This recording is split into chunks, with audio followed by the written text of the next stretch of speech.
welcome back, ladies and gentlemen. This is Brothers of the Serpent podcast. I am Russ Allen, coming to you from my studio where I am hiding from Sam Squanch and eldritch horrors in the foothills of the Appalachian Mountains. And my brother, Kyle, joins us. How's it going, everybody? The 10 by 10 by 10 Tangent Cube of Science. Actually, I should not be saying anything while the music's playing, but that's okay. I was actually showing him like one of the, we get some, we're using Riverside, and sometimes like Riverside will give you these little AI summaries of sections. And it was telling us like one of them is in a studio in the Appalachian Mountains and the other one is in a studio in a unique scientific environment. Yeah. Yes, the 10 by 10 by 10 Tangent Cube of Science is a unique scientific environment. And we are also, of course, joined by Ben from UnchartedX. Hello, sir. Gentlemen. Good to see you. Cheers, buddy. How are you, bro? Indeed. Good. Yeah. Good. Also, not in my studio. Also in the foothills of the Appalachians in a remote, undisclosed location currently. Yep. Yeah. It's totally undisclosed. He's nearby. I was going to have him in studio, but it turned out I didn't quite have all of the gear that I needed to have a guest. Little adapter. Yes. Thing I didn't have. Neither of us had, so we were prepared. Yeah. Totally prepared. Zero mistakes. Classic Snake Bros. But yeah, so Ben's been in town. We've been hanging out, and we were discussing like, dude, let's podcast while you're here. Yeah. So here we are. We could have done this while he was in his studio. Remotely also. He's right down the road. I have my microphone. Yeah. That's fine. This is good. I know Russ is 5 minutes away. So yeah, that's right. Different. We're very close by. So we're practically in the same studio. But yeah, I thought it'd be a good show. Like, get Ben on. You've been publishing. Like your recent video was very long, like 2 hours. It was, yeah, dude. Yeah, amazing. Like you finally reached podcast length videos. I have a few that actually. It's weird. Like the Labyrinth video is 2 hours, but yeah, that's right. Wasn't as produced as this one. Also, that one way more popular in terms of just numbers. Maybe it's just the topic, but yeah, I literally I made that joke early on in the video where I'm like, I'm going to do something unusual, try to curtail the scope and the length of the video, and then ended up writing probably one of the longest scripted videos I've done. It was fun. It was a topic I've been wanting to get back to it for some time, and if people haven't seen it, it was about the evidence for significant like advanced machining, particularly in ancient Egypt, but focusing on this one particular stone, this granite block at Aberrawash, which is just an amazing piece of evidence, essentially, that's still sitting out in the sun there, that you can look at, and it just simply isn't explainable from within anything in the standard model or even close to it. Yeah, it's one of many. There's lots of examples like it, but it's one that I hadn't looked at in the past, and it allowed me to kind of pivot back to some of the topics that I think on my channel I'd addressed years ago when I first got really started, because I was focusing on these are some of the topics that got me into this whole thing in the first place, going out to Abusir and looking at the machining examples, things like that. And they're the ones that I touched on early on. But, obviously since then, it's been, 5-6 years.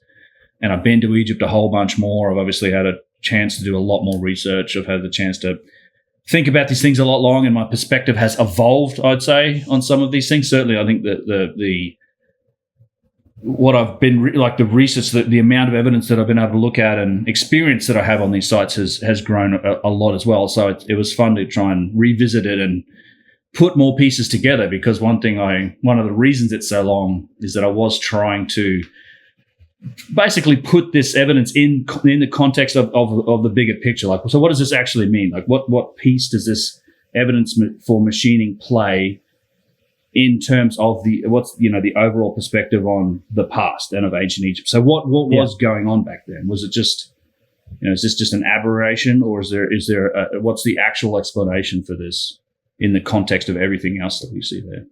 Yeah. So like, if you go through your video library on your channel, it's like very engineering focused. Like, look at these giant statues. How are they moving them?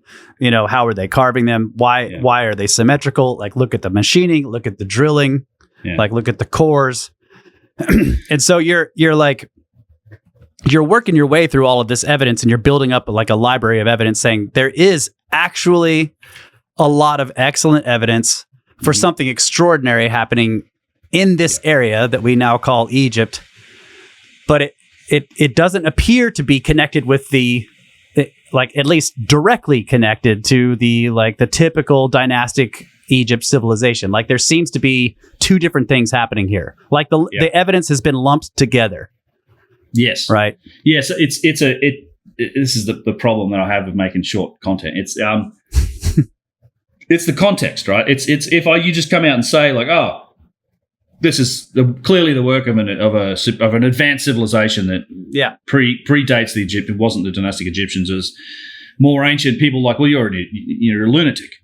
Like, if you just go out and say what you think it means, I think most people are going to be, no, this is nonsense, because we know everything we know about the dynastic Egyptians. We're told that they did it all, and they tried really hard, national project, etc. which we've been talking about.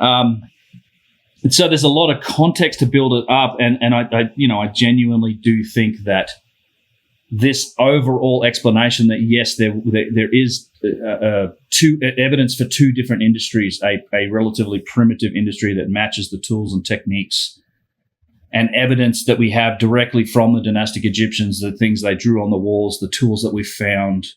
There's a whole range of artifacts and architecture that matches that technological level, but then there's this other one that it sits far and beyond, more, above that in terms of sophistication. And the direct evidence for it is the technological evidence. I kind of break down into three categories, and I've looked at this. I mean, I had several videos kind of in each of these categories of machining, precision, and logistics. So this video was sort of a deep dive back into the machining topic, but there's so many other individual examples of it. Things like the box at Elephantine Island with the bull nose that's on that. Yep. The work at Abu Sir, obviously the tube drills, the whole tubular drill phenomenon. Precision, we have the vases have been a huge piece of this in the last couple of recent years, but that's only one aspect of this. Other aspects of precision like symmetry. There's also larger artifacts that have displayed remarkable precision. The box at Lahoun, the boxes in the Serapeum, precision in architecture in terms of like the Great Pyramid and its attributes, and then logistics, which is really I think it's some of the best sort of in your face, easily to understand, just incredible achievements that you see, where you see, okay, this is a single piece granite statue that stood here in, let's say, Tanis. There's a foot of granite that's in Tanis, and your outstretched hand can fit inside the toenail of this foot. And Petrie found it, so it's been around for a while. The foot's been reshaped. It's like a separate foot. It's been cut off, and the sort of the front and the back end of it have been flattened, so it's been reused as a block in a wall. Yeah. But it was and there's other parts of it, so based on its dimensions relative to other statues as well as to humans, we know that this was at least 1,000 ton statue, single piece granite statue, and the damn site's 1,000 kilometers from where the stone came from. So it's like literally 1,000. Tanis is up in the delta, which is north of Cairo towards Alexandria and the Mediterranean, and Aswan, where the granite came from, is down in the south in Upper Egypt. And you have several of those sort of examples. I mean, there's one of my favorites is the giant statue from Red Quartzite at Karnak. Here's the foot. That's the foot, right? Yeah. Yeah, that's that. Yeah, great example. Look at that thing. It's amazing, and it's justified. Can you imagine if you compare when I did a video looking at I think this one in particular, I kind of, if you look at the foot of the Statue of Liberty, it's about the same size. Oh. So I have in the video somewhere, I've got a picture of when they were putting that Statue of Liberty together, which of course is bronze and hollow and made in multiple pieces. But the foot's about the same size. So in terms of you want to wonder how big was this statue, well, look at the Statue of Liberty. It's about that size. Yeah, look at Yusuf's hand there. hand, yeah, and it's look at solid, the size of the toenails. Yeah, solid granite, not Single multi-piece, piece. just one piece of granite. And we know we had examples of statues of this size that was standing. The one at Karnak standing, and that's almost even more impressive. Even though you think, well, it's at Karnak, it's near Aswan. No, it's red quartzite. The stone, that quartzite stone, came from north of Cairo, so the other side of Cairo in Lower Egypt. It's about, I think, 500-600 miles from Karnak. But the crazy thing is, it's upriver. Like if you're taking that stone from the north to the south, the Nile flows from the south to the north, so you have to transport this 1,000 tons of red quartzite, single piece, standing statue, arguably a harder stone to carve than granite. You had to bring it from the Red Mountains, upriver to Karnak, and there's a bunch of them. So logistics, right? So I have all these examples, and then I was like, when I did all that, I'm like, yeah, there's this, but then there's this again. There's more context because there's other. You can look at less sophisticated work. You can find statues that aren't very precise. They don't have the overcuts, all the machining evidence on them. There's, obviously handmade vases that we see. There are obviously like pretty rough and inferior architecture and structures that are attached or part of, or they look like they're all part of the same thing now to us. So that's what led me to this, what I've termed really the tale of two industries, right? So I was like, okay, there's something here that we can start to really clearly differentiate across almost every category, in fact, of architecture and artifacts, and show that there exists a sophisticated and a primitive industry for these things. And I think when you take all of that, and I have a whole bunch of videos try to tie those things together. There's a connections video. There's a Tale of Two Industries full presentation on there on my channel. And then I think when you tie all those things together and then consider some of the massive contradictions that do exist in the standard model when you just dig a little bit under the covers, right? There's so many unknowns and giant contradictions in there. Things like just the timeline of the Old Kingdom and the way that we attribute artifacts and architecture to this timeline, being the most sophisticated in a lot of ways in the Old Kingdom and then becoming less sophisticated over time. It just doesn't make any sense. The problems with dating and relating not only artifacts but entire structures and sites to some of these guys just based on what's been written on something. And in a lot of cases, there's a huge gap in technological delta between the nature of the writing on the thing and the thing itself. Obviously, the best examples are things like the scratching on the boxes in the Serapeum versus the boxes themselves. But you can see this across many, many other artifacts.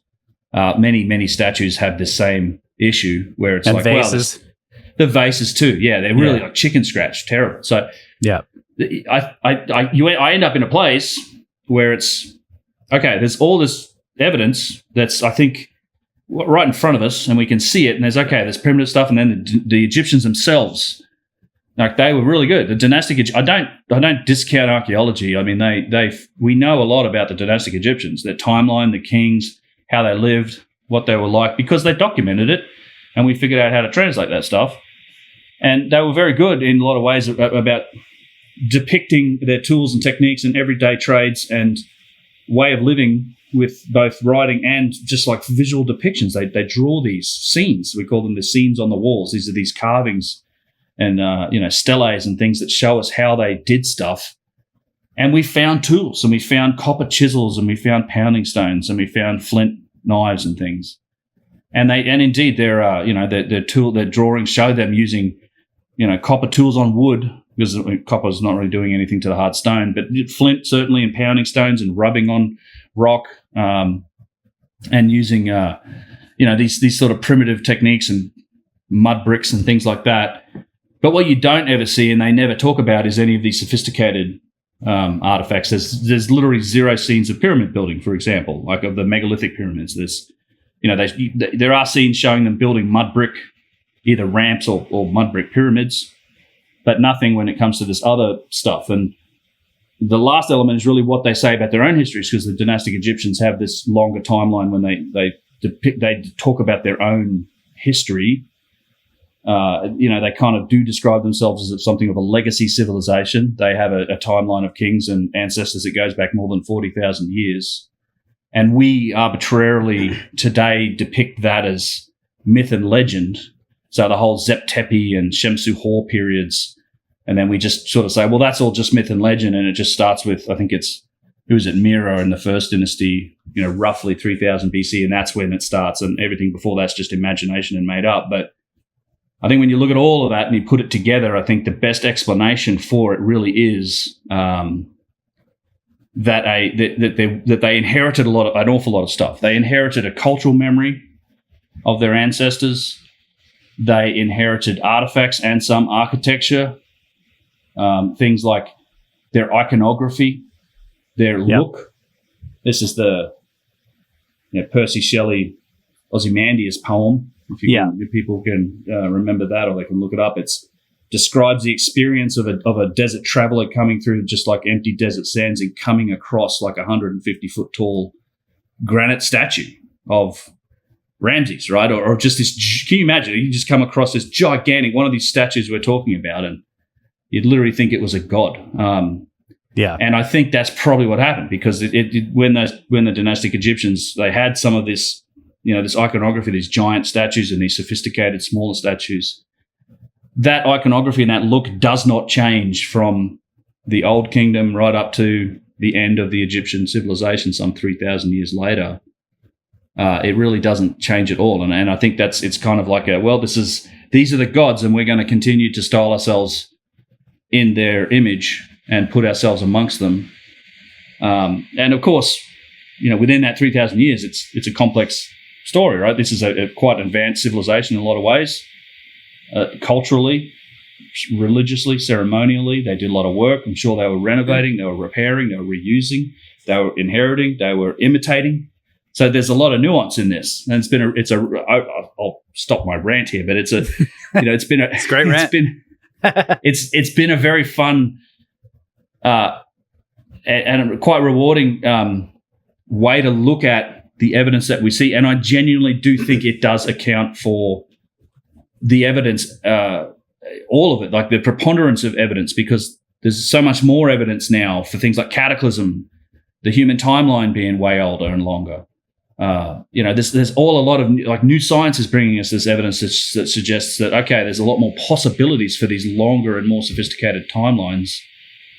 And I think there's a lot of that evidence really does get ignored by the standard model these days. Like they certainly don't account for any of the engineering-oriented stuff in any way that's satisfactory at all. And so I'm not saying I'm right. I do. This is why I have the opinions that I do. I think it best matches the evidence that we see. You do see advancements from the dynastic Egyptians. Like you look at some of the oldest temples, for example, and then you go in like to the newer ones or whatever, and you can see how they change their ways, or they're more magnificent in some cases. You can see that their writing advances over time. Yeah, it changes. It changes. It gets like maybe it doesn't advance. It definitely changes, but the styles. There's like proto writing, and then you can kind of see this linear progression in the writing, and then in the lithics too. You start out with these really simple forms, and then later they're making like incredible lithic artifacts. But the megalithic stuff, the massive stuff, the granite stuff, starts out amazing and then almost declines immediately. Yeah. Like the standard model puts it into the 3rd, 4th dynasty or whatever, and then it's kind of like, everything else is done. So it really looks like you have two technologies, and maybe one of them is misdated, which is the oldest, the megalithic stuff. So you have the megalithic stuff just falling off, and then you have this other civilization that is advancing for thousands of years all around these other artifacts. And that to me tells a story. I think that's really cool that like you're saying, it inspired them. It inspired their architects. They were always attempting to achieve it. You can see it in the statuary. these later attempts where they're just kind of wonky, but not as big. They don't have the definition. Yeah. And there's also, it seems clear. Yeah. When you look at it that way, I don't know why it isn't noticed. There's also like clearly like attributable fourth dynasty, third dynasty structures with writing in there that, it's like, okay, we know this is based on this. It's like this was built by or for a specific person.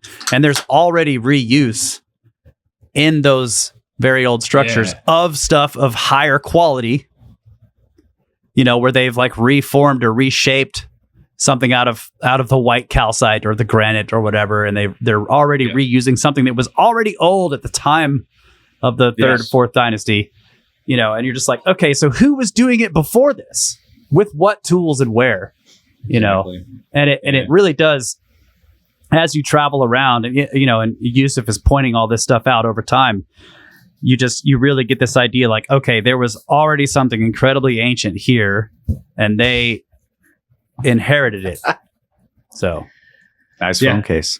Thank you, bro. Well, that's actually it's your little notepad. We've been writing. I've been writing stuff down. I just wanted because it's actually a little the pen. Oh yeah, you got the pen too. Yeah. Well, I have three things. I agree with all those points about, and it made me think about like there's three little things I wanted to mention on those topics. One is, yes, there was advancement. I mean, one of the biggest within the dynastic Egyptians. I mean, there's contradictions. The megalithic stuff is one of those contradictions. Like, how come, the Valley Temple and the pyramid? Like, the pyramids is the best one, right? It's these are amongst the earliest pyramids ever made were the massive stone megalithic ones, and even there were plenty of pyramids made right away. In fact, it went right down through to the New Kingdom. A whole bunch of them were made by one guy. Well, that's that too, right? Yeah, like Sneferu has like three of them, the biggest ones, and I mean, we don't even know. Like Chedefera may have had two. We don't really know. Like, we don't even know. And then the actual attribution of those pyramids to those guys is really weak anyway. But it's a whole other topic. But one of the advancements was the wheel. Like, this is the thing. Like, they didn't have, and this is what makes some of these megalithic and the big stuff so incredible, is they didn't have the wheel. There's no evidence. We don't know. I mean, obviously, I think whoever did build them had pretty clearly sophisticated use of the wheel.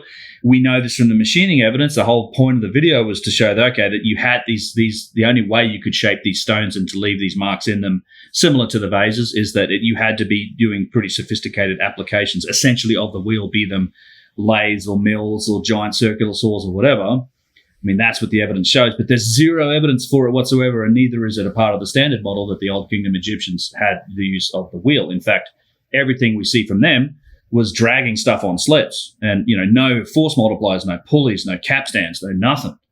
And it wasn't until far later that no potter's wheel even then, right? Yeah. Eventually they seem to have got that, but that's a huge contradiction with the vases. The vases go back into pre-dynastic times, and they're found us alongside not even thrown, but hand-formed pottery. Yeah.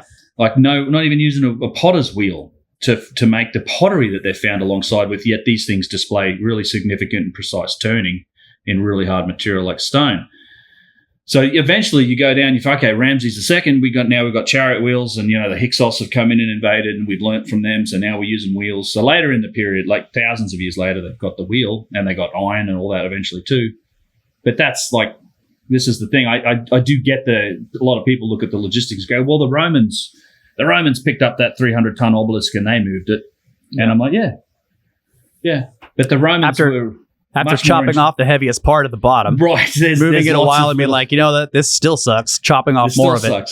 Yeah, it's funny, isn't it? The one that's one of the ones that's there's two in the front of, well, there was two in front of the Luxor Temple, and then there's the one that's now I think either in Rome or Paris is, they cut off like whatever 15 or 20 tons of the base. They're like, let's just take the top part. It's too heavy for the rest. But the Romans were like, from an engineering perspective, they used capstans, they used pulleys, they had iron. Yep.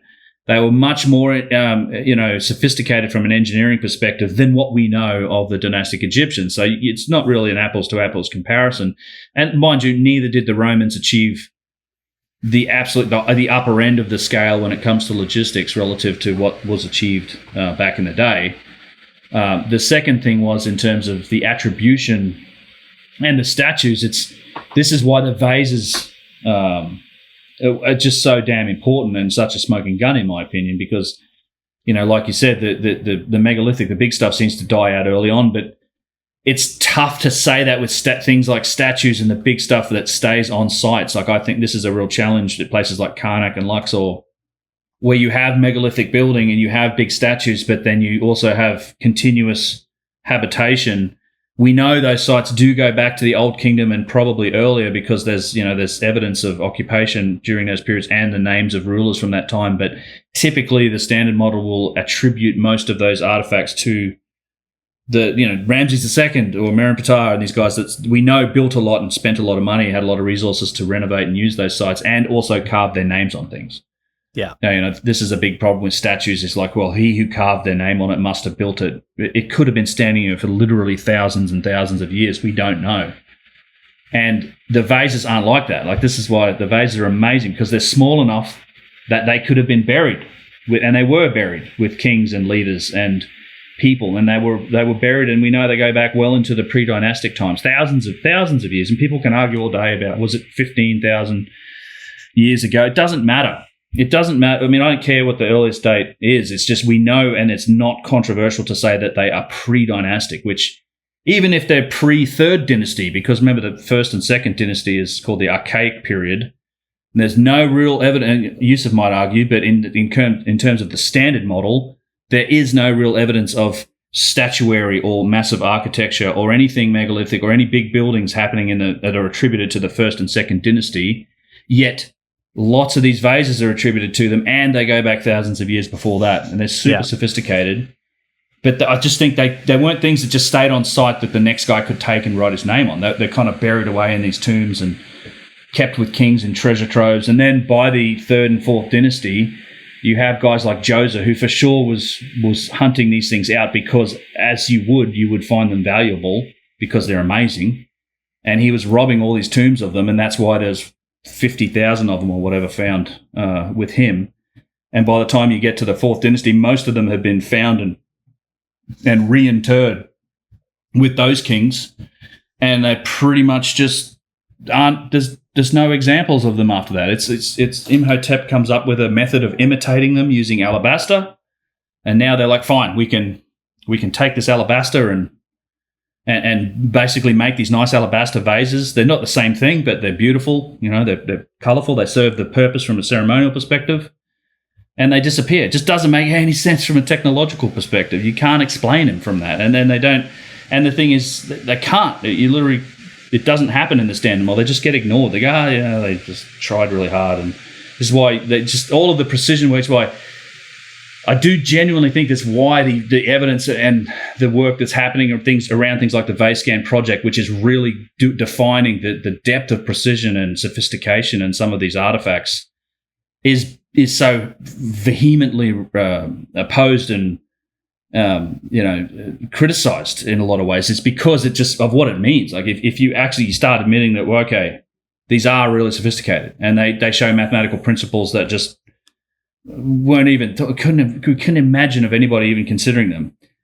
And they must have been made in these periods. I mean, even you go back to that Archaic period, or you go back to the Nakata periods. Nakata 1, Nakata 2. I mean, these people weren't making them either. Like, they're, if anything, even more primitive than the early dynastic. Like, fetal position, shallow graves, bone and bead, fish hooks, hand-formed pottery was about the best you're going to get. And yet some of that hand-formed pottery is painted to look like the... imitation. Yeah. Yeah. It's already imitating this stuff. Yeah. Right. The concept of imitation is very strong throughout this. And I love this. There's so many good examples of it. You go to the museums and you'll find, like, oh, this is the pre-dynastic section. And look how they were making these granite vases and also making these... And they put them next to each other. And you can clearly see, like, this one isn't the same. This is pottery. And it's hand-formed clay, like sun-hardened pottery that's been painted with dots to look like granite. And the British Museum was the best one. They had it in there. They had a plaque in there. I can put a picture in. It's like, the hard stone vases were expensive, you see. So, but with the clay imitations could provide the same magical benefits in the afterlife. It's if they start invoking magic and reason to explain it. It's like, I don't know. See, this was like This is a knockoff bag. Yeah. The design. No, but this is a good Vuitton explanation. This is a good explanation, I think. For real, though. Because you could take that story and say, like, well, they had ancient artifacts amongst these primitive people. Yeah. Yeah. And they were like, these are magical. And there's all kinds of magic. And so then you have like this whole other industry pop up where they're like, well, they look like them, so they serve as some magical stuff too. You're right. So it is. It actually is probably. You're right. It probably is the explanation. It's the cargo cult of the vase. Yeah, that's not what they meant, but you're right. Yeah, That's a good that's explanation. That's not what they meant in the standard model. Yeah, it is other. And the part that we would leave, I guess I would leave is they're also so well the people with money could have the vases made like the hardstone. They're not making them. Like there's just no right. Yes, obviously making. And that just gets more sophisticated as time goes on, right? So the alabaster vases are basically the same thing, just a bit nicer than the pottery vases. It's still imitation. Yeah. And even there are some of the alabaster vases that show the precision. Yes, yeah, absolutely. So it's like, if you have the precision, it doesn't matter what material. If you have the ability to carve in granite at high precision, you can carve in limestone, you can carve in alabaster, you can carve in all these beautiful soft stones. Yeah. But later people can only do this in the soft stone. And they can't reach the precision, but they can do it in the soft stone. Right, they can't. And I should say that I do typically just throw out all the alabaster stuff in this other bucket, but you're right. Alabaster is definitely one of the stones that was also used by whoever built the hard stone ancient precise vases. There's also plenty of alabaster work in that category. And that's typically also, to be honest, like stuff that is attributed to the archaic period in the 3rd and 4th dynasty because it's found in those same caches. You never see anything like that coming from the stuff we pulled out of King Tut's tomb, like the later alabaster. There's definitely a category of alabaster. Typically and there's exceptions to this rule too, right? We know that there's also handmade granite vases.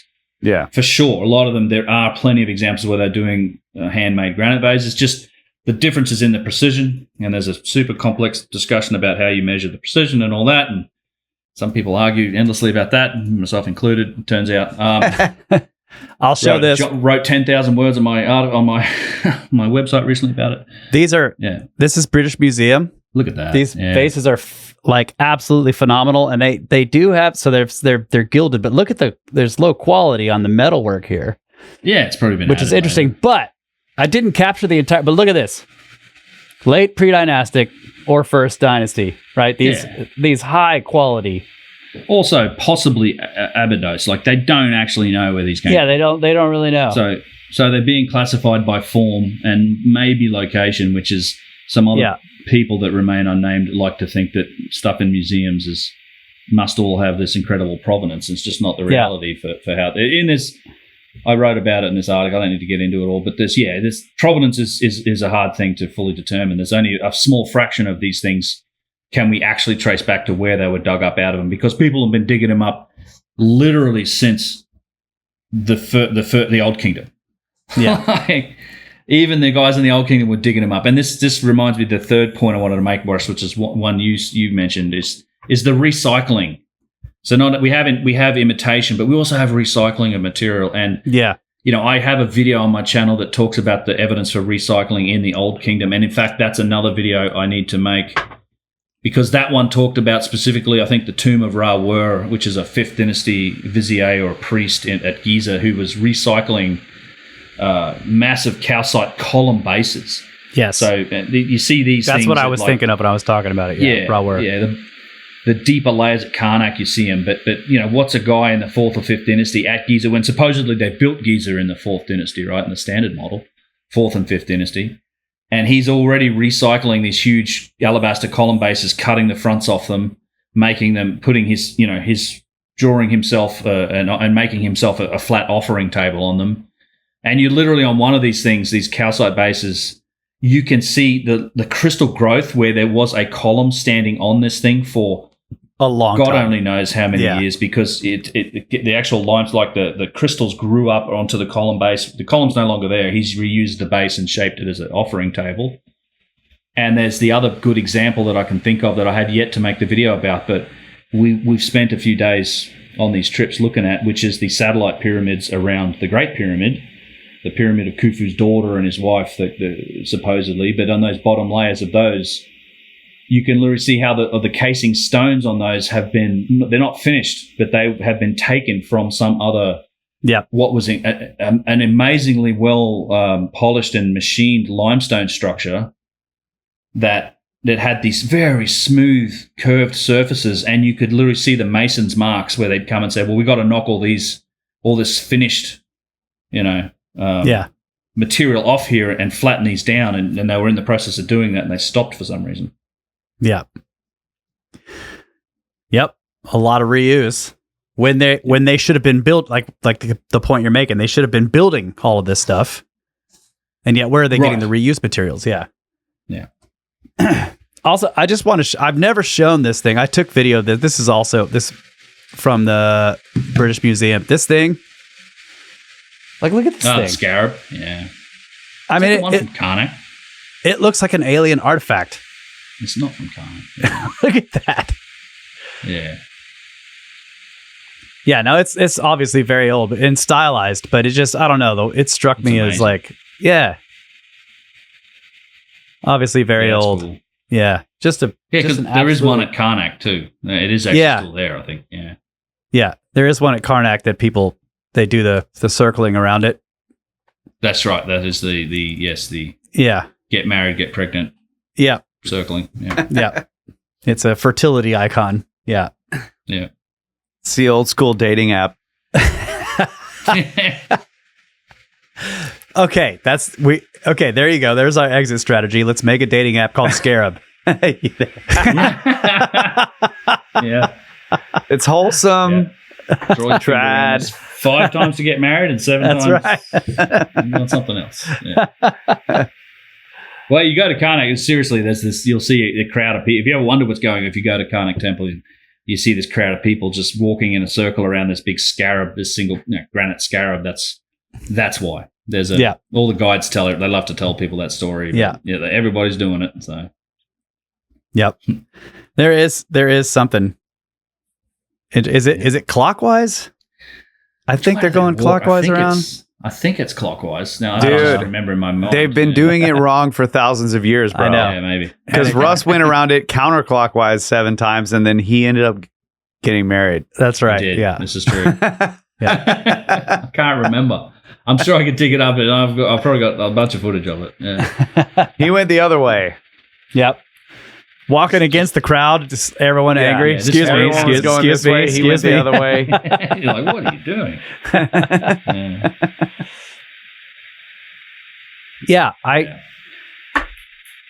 think that there's, we've discussed this multiple times. Like, is this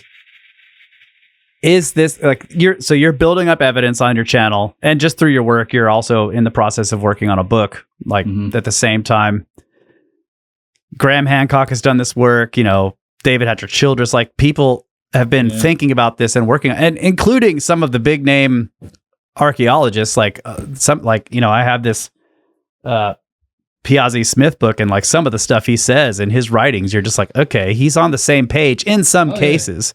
Petrie as well. Petrie's like, this is not explainable with these normal tools we have. Like he's like, they're using jewel dips, he's trying to explain it. So it isn't just alternative thinkers that are doing this. It's also some of the foundational thinkers and archaeologists in Egyptology that have said there's stuff here that is not explained, that we still should have big questions about. Yeah.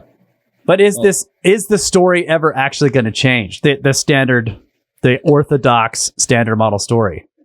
I don't know. I mean, I'm not sure what it will legitimately take to change it. I mean, it is a very slow process, should it ever change. But I do want to reinforce something that you just said, because I in a lot of my work, I'm forever quoting guys like Petrie, but Piazzi Smith, and there's a ton of the early archaeologists and explorers of that era, and you can read. I mean, even like things when you get into like even not just, I mean, from Herodotus on, all of the historians. a lot of them did have this idea that this is much older. Like that there's particularly things like the Sphinx. I mean, that's a really old idea, that the Sphinx and some of this architecture and these pyramids are far older than, the dynastic Egyptians. Sorry, I didn't see that there is a chat here. So yeah, I think it's almost a relatively modern phenomena that idea kind of gets dismissed outright. Like I think the difference is today. I mean, when I look at Petrie and I read his work, and I've read pretty much all of it. I mean, guy wrote 80, 90 books or something, and he's definitely pointing out the stuff that doesn't make sense, and he can't explain it from his perspectives and his understanding of engineering and the jeweled tips. And I do love that. I quoted it a couple times in the last video where he talks about, like, now we know that the builders of the Old Kingdom monuments, and he still puts it in this timeline because he lacks the context of like this. Got to remember, in his time, he probably thinks humanity's only 25, 30,000 years old, like or even the biblical model, right? Not that old. But he says that, okay, these builders, they use these sophisticated tools to make these things as opposed to the crude stone hammers of the New Kingdom, like of the tools that were being used to recycle this old stuff in the New Kingdom, which we do know was happening. Like we know that in that middle and even certainly in the New Kingdom, they were using these crude stone hammers to take apart the stone and take pieces of it away. But today we say, oh, we found some stone hammers on this site, so therefore those are the tools used to build the thing. They're ignoring the tool marks and all of those striations. Petrie didn't ignore them. He's saying, no, these stone hammers are likely from like the New Kingdom, thousands of years later, when they were deconstructing and recycling this material. Like, these speak more of destruction than of construction, was the quote that he had. So, yes, a lot of these older and pioneering Egyptologists that are still quoted and referenced in so many ways by the academics of today did seem to have that opinion. They don't. That doesn't really that's not the part of their work that typically gets referenced and quoted by the guys looking at the standard model today. It's in our time though, we do have this additional context, like I said, of things like cataclysm. For me, it was not just me, but I mean Graham Hancock, certainly, like the Younger Dryas, and I mean this is the genius of Fingerprints of the Gods. Like when he wrote that in 95, he's basically saying there was a cataclysm. Like something happened. Like there's so much evidence culturally and geologically, and there's all these potential explanations for it, be it earth crust displacement or cosmic impact or any number of other potential avenues. But something has definitely happened because all of these cultures from all around the world are reporting this, and all this information is encoded in Hamlet's Mill, and there's all these things point towards both cataclysm and some sort of precursor culture that was seeding knowledge. Yeah. And great, I give him so much credit. I mean, I know he doesn't take the same like technological and engineering focused approach that I might, but he's done amazing work looking at this from all these other vectors and perspectives. And then, only come to find, the Younger Dryas, all this evidence comes in. So it's just like this key that unlocks all of this possibility. And along with that, I throw in things like the human timeline, that obviously us as a species in the fossil record are now damn near 400,000 years old, 300 and something with the latest fossil record. But then we have genetic studies. I've said this 1,000 times. We have the DNA sort of common ancestry studies, as well as the studies on teeth morphology that suggest that our species may be as much as 800 or 900,000 years old, so not that far away from being 1 million years old. Now you look at the climatic record of the planet, and you combine that with cataclysm, and now we're talking about these warm periods. We're talking about, like I forget the name of it. You guys probably know the name of the period that was, I think it's 300,000 years ago or thereabouts. That was a Holocene-like era that was longer than the Holocene is now. Climatic optimum? No. Yeah, it was like some super. That was more recent. No, I can't remember where it was. I have to look it up. I've got it written down somewhere. But it was a period during which humans most likely were on the planet, and it was like the Holocene in terms of climate, and just so really good for us. And it lasted for longer than the Holocene has so far. And I think all of these things combine to give us the perspective and possibility that that there's I think there's certainly evidence for I'm not even suggesting that we just wholesale adopt that model. I think we the thing that grinds my gears mostly is that we don't seem to be interested in really investigating it from a academic and scientific perspective. It seems like it's being left to these alternative independent researchers who don't, honestly, let's be truthful, we don't have the budgets or the access or the resources to do the real investigations. Yeah. So you're talking about maybe the last interglacial period, also known as the Eemian. Yeah, that might or be the it. marine isotope stage 5e. This is 130,000 to 115,000 years ago, lasted about 15,000 years. Yeah. Featured a warm climate very similar to our current epoch and fell within the timeline of anatomically modern humans. I mean, that's pretty recent too. Like that's in terms of the actual time. Because often it's easy to think of, well, the cataclysm that must have ended that civilization must have been the Younger Dryas. So I don't have that opinion. It's possible that's when it was. I think it's also probably more likely in my mind that it was an older event. But you've been talking about the African humid period a lot too. That too. Yeah. We talked about that a lot on the tours that we've been in. Yeah. I know you've been looking into it, and I've also been seeing some interesting things that correlate. Number one, meltwater pulse 1A is like the onset of the African humid period, essentially. Well, as far as we know, I don't actually. I'm interested, and I'd love to know if you have more information about when exactly the onset was supposed to have started. Is that about it? Like it's like 14,000 something years ago. Yeah, I'm not sure how Which is well established the onset is, but I didn't know that. But that's I know they say that. I'm just like, is that really the case? So what was the African climate like prior to that? Is a question I would have. Like, so the thing that's crazy, what I learned recently is that at some point during the African humid period, the peoples of the Nile Valley fled the valley because it was so volatile. Like the flooding, the amount of water that was coming through there, it was just inhabitable. It was swamp. So all of that stuff that we look at today, all of that green, beautiful flatland in the, down below the cliffs, the 1,000-foot cliffs or whatever that go up into the high desert. Could have been flooding. Inhospitable. Yeah. So they left the valley and they went up into the high desert. Now today, you go up into the high desert, nothing.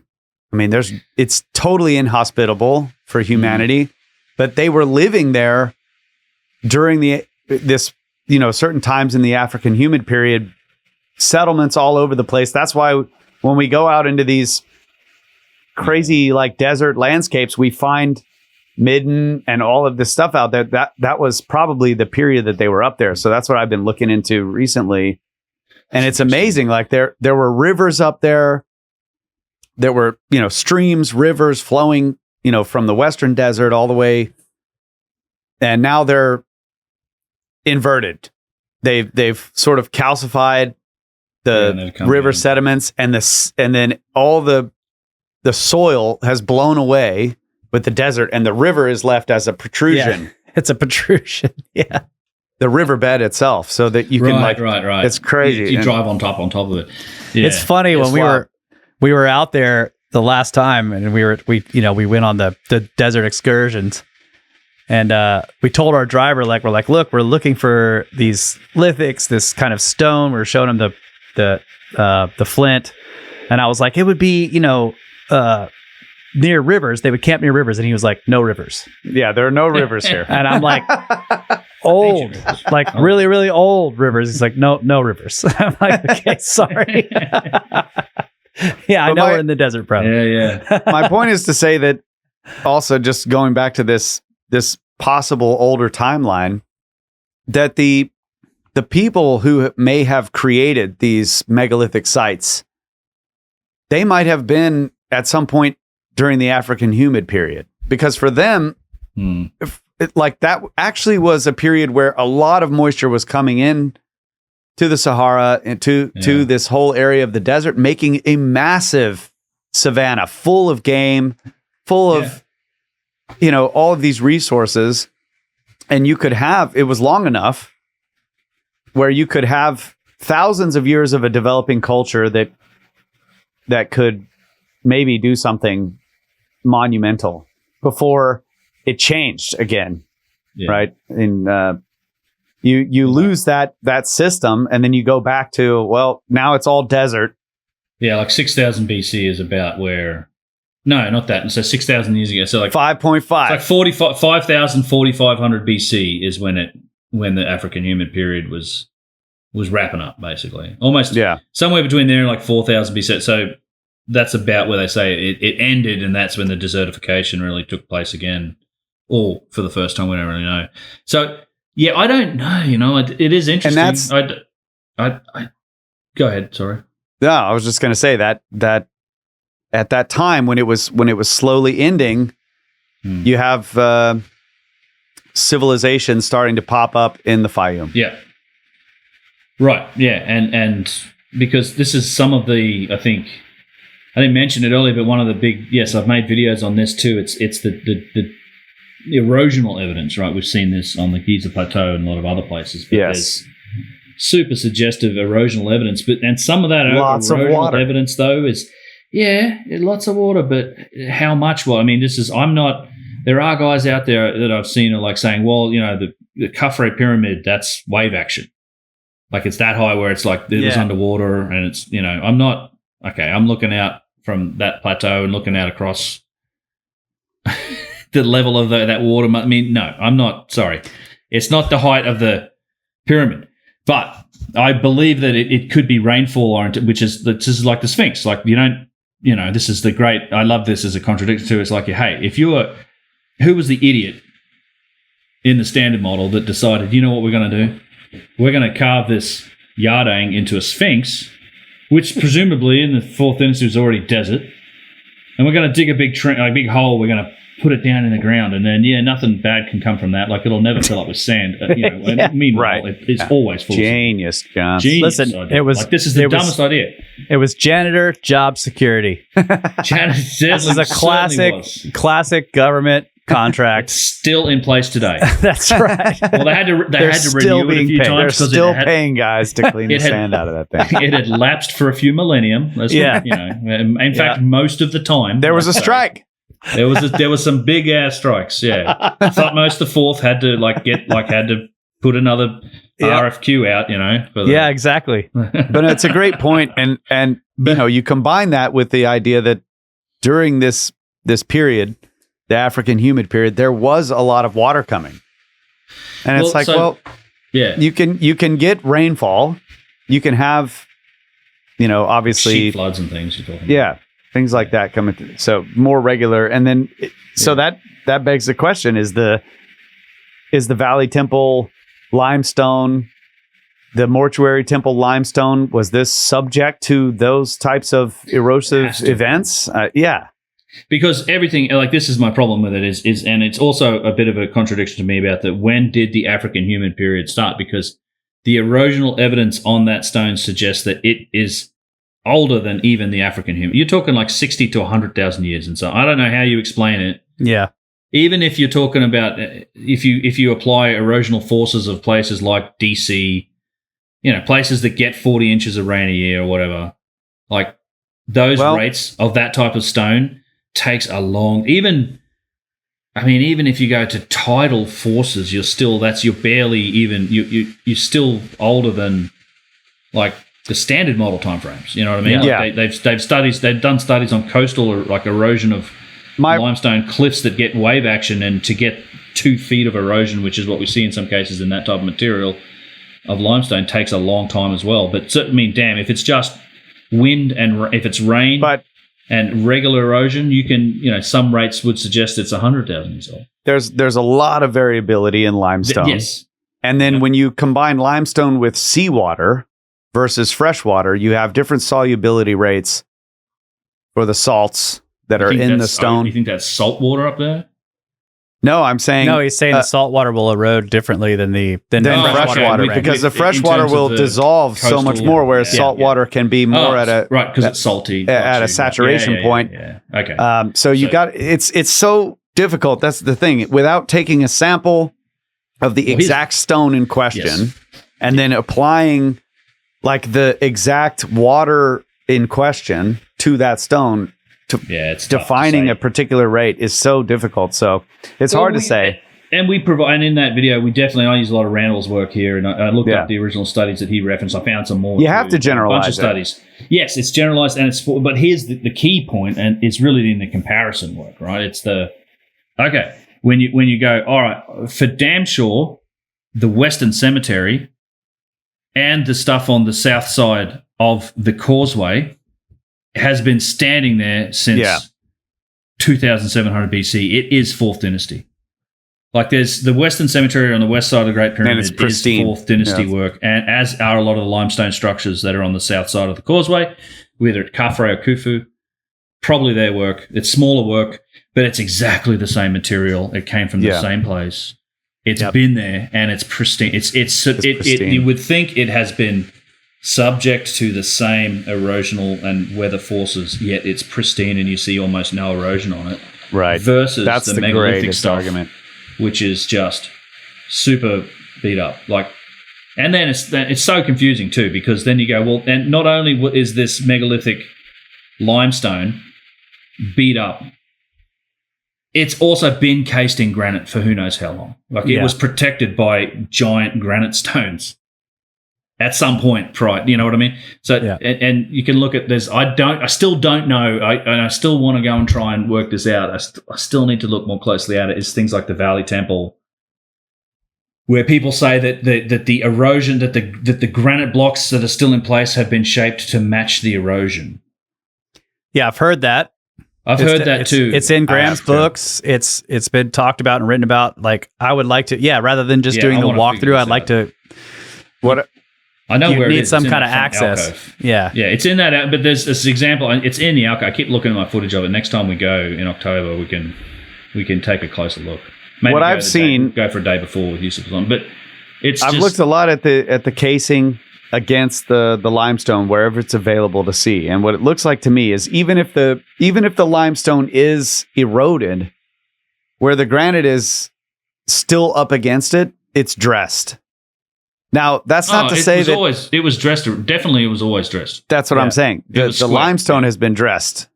Yeah, which is what you see in the depressions on the side. So, but maybe it was already eroded. And they dressed it and made it square. Yeah, it's like that. That's hard to determine. I don't think so. I mean, if you again, there's examples where Yusuf would go up to like the mortuary temple in the middle pyramid complex, the one at the top with the really eroded. You can see the protected stones behind it don't have that shape. They're not eroded. That's right. They're not eroded. Where they're protected, you can see examples of stuff that is straight and square. So you have to a recently fallen stone. Right, that has fallen, but also the erosional patterns in the stone span multiple stones. Yeah, where that wave, that thing that looks like it's a big curve thing, it goes across all these blocks. So it's not like they matched it up when they put it there. This is something that's happened to that since those blocks were put together. Was erected. Yeah. Right. This is also I'd like to point out that even though you have like a long sort of wave looking thing. Yeah. What's that? I said, I'm sure we'll put some footage in here before this. Yeah. I will too. So you'll have these cutaways where the limestone blocks comes down, then it goes in and then comes back out, and it passes through multiple blocks. Yeah. People say this is wave action, which can, I know, but I'm just saying that's what they say. It can produce that, but you can also get that with rainfall. We see it here all over the hill country, like up on the tops of hills, where there is no wave action. It has to do with water falling down, like terracing, because the water ponds at one terrace, and then it does sort of sheet flood down, and it would do this on blocks. Yep. And it cuts these gouges. So just want to point that out.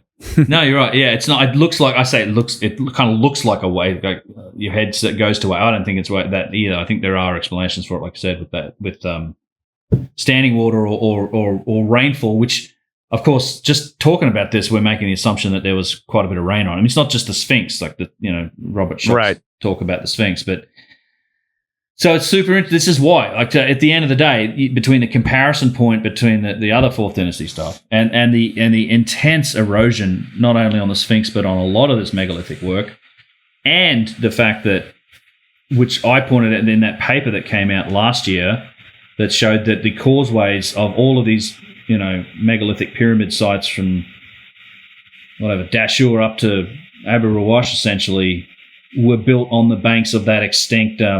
Aramat branch of the Nile, which was only in place during the African humid period. That's why I'm like, one of the things I want to learn more about is when do they think this humid period began? Because there's so many other indicators that seem to point to that stuff being there before this, say, 14,000 year or meltwater pulse 1A time frame. Or maybe it did. I mean, it's just maybe the erosion occurred within that time frame. But I am also curious, and I don't know what the what the environment was like before the AHC, the African humid period. So this is the joy that you end up, you find something just generates more questions. It's the rabbit hole. Yeah. It's the rabbit hole. Yeah. It's like, what's the next thing now? Like, oh man, okay. So how do you this then?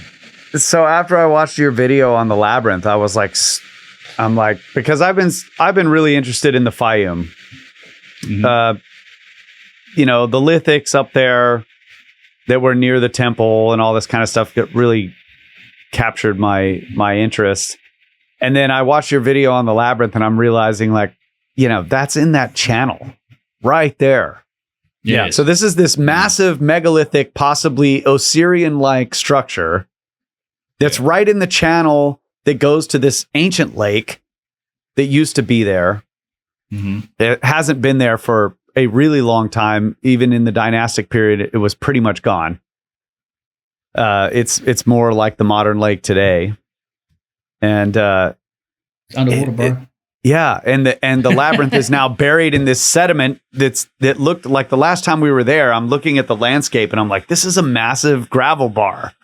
And you look at the pyramid, which you've shown on your videos, where the descending passageway just goes right into water. I'm looking at the descending passageway. They had to dig down through the sediment to get to the entrance of this pyramid, which is normally, right. Yes, up on the side. Yes. And then when you look at the whole pyramid, it's like, well, the entrance is sort of right on the edge. On the corner. So most of the pyramid is gone. Used to go way over here, possibly, if the entrance was in the center. And that I'm not. I think they just. It's mud brick, bro. Yeah, I think they put that on top of a pre-existing something. I'm telling you, that's what I'm saying. It's like they stacked mud brick to repair. Yeah, to mark what was there, and there's I don't know. It looks like half the thing is gone, and there's a massive gravel bar, and apparently the labyrinth is under there. Well, so just to show people what he's talking about, this is the Nile Valley on the right. This is the Fayum, and there's the lake out here. This is the oasis, and you can see kind of a lake. There is a bar here, but you can also see the channel that. When the Nile flooding happened, so the Nile's all the way on the far side, on the eastern end of this valley. When the flooding happened, it would fill up this whole area, and then it would spill across into the Fayum. Yeah, depression. Yeah. Yes. Across here. So there are these two wings of the high desert that used to connect, but it's been cut through, right, by the flooding, and the labyrinth is right on the edge of one of those wings. Yeah. Okay, but let's do some randomisms just up above it's back just up above the floodplain here. Okay. If you look at the whole valley, Kyle. You just pointed out this bar that's in the Nile Valley. This one here, yes. Yeah. How do you get a bar like that? Like we've seen that in places where you have a tributary. So now you imagine, and it's coming around a core. Yeah. There's water coming from the Fayum. Yeah. Into the Nile, and it's spilling a bar out into the Nile. Yeah, that's possible. So it can leave this bar, but then later Nile flooding carves its way around that island. Do you see what I'm saying? It could be, yeah. There, at some point, is that actually elevation? Is they just put an airport there so they don't water it as much? I mean, is it actually elevated relative to the farmland? What's the elevation there? I mean, this all has to be irrigated today because it doesn't flood. Like, this is literally irrigation. Yeah. What's the elevation there, Russ? Pre-1960s. This is mapped, so it doesn't tell me the elevation, unfortunately. Let's see. This is just a very interesting thing to me. You know, yeah, this channel, I love the fact lake, that it's the labyrinth is here. The fact that the Fayum is like one of the earliest habitations after, like, areas that developed farming and everything after the end of the African humid period. Yep. There it is, Labyrinth. The you labyrinth. Can see it. Labyrinth, right here. Very nice. Gotta love it, dude. I love it. Yeah. But this area is quite a bit higher than this out here. When you're standing here, you look out and you can see this is lowlands.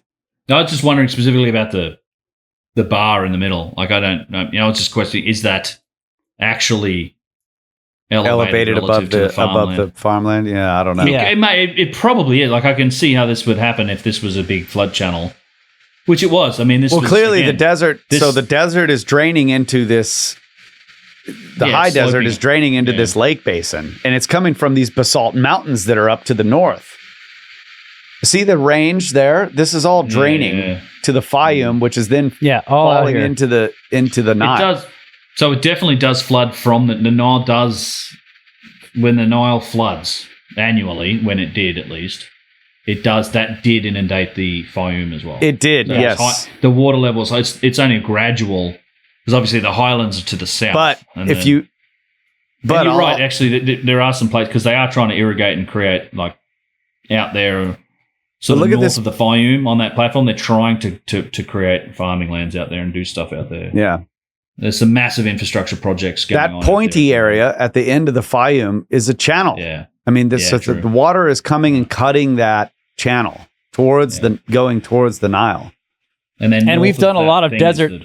We've done a lot of desert excursions out here, and they're enormous wadis, these massive ancient canyons that little were black cut by water. Up there is the basalt. Yeah. Yeah. So it's just fascinating to me that the labyrinth is right there. Yep. I don't know. I'm right here on let's this. dig it up, and it's connected in some way to the basalt, which is connected to the pyramids. Yep. It's all part of the same. The pyramid builders. Yep. And thank you for the scoring. I just want to say with that last video, I did. There was a bunch of comments and compliments about the music in the video, and I made sure to thank you at the end of that video. But for people that are interested, Kyle has been scoring stuff and doing amazing work. I love it. It's appreciate it, man. Hey, really well. I really appreciate you using it. That's awesome. Yeah. So thank you very much for that. Thank you. Yeah. And Ben is featured on the next album, Playing the Cajon. Oh yeah, really? You put that in for the what do they call that song? Yeah, the jazzy. What do they call that Sands song? of Time? No, which one was it? No. In the Night, but people in our Discord have a name for it. It's like jazzy. What do they call it, Russ? I don't know. Whatever. I'm sorry. I have to have you on the album. You got to be on it. Thank you, bro. I'm sure you sat there and painstakingly corrected my shitty timing. No, I didn't. So. I left it fucked up. All right, good. Give it that real feel. Yeah. Yeah, let's go with that. Yeah. You have to painstakingly correct everything.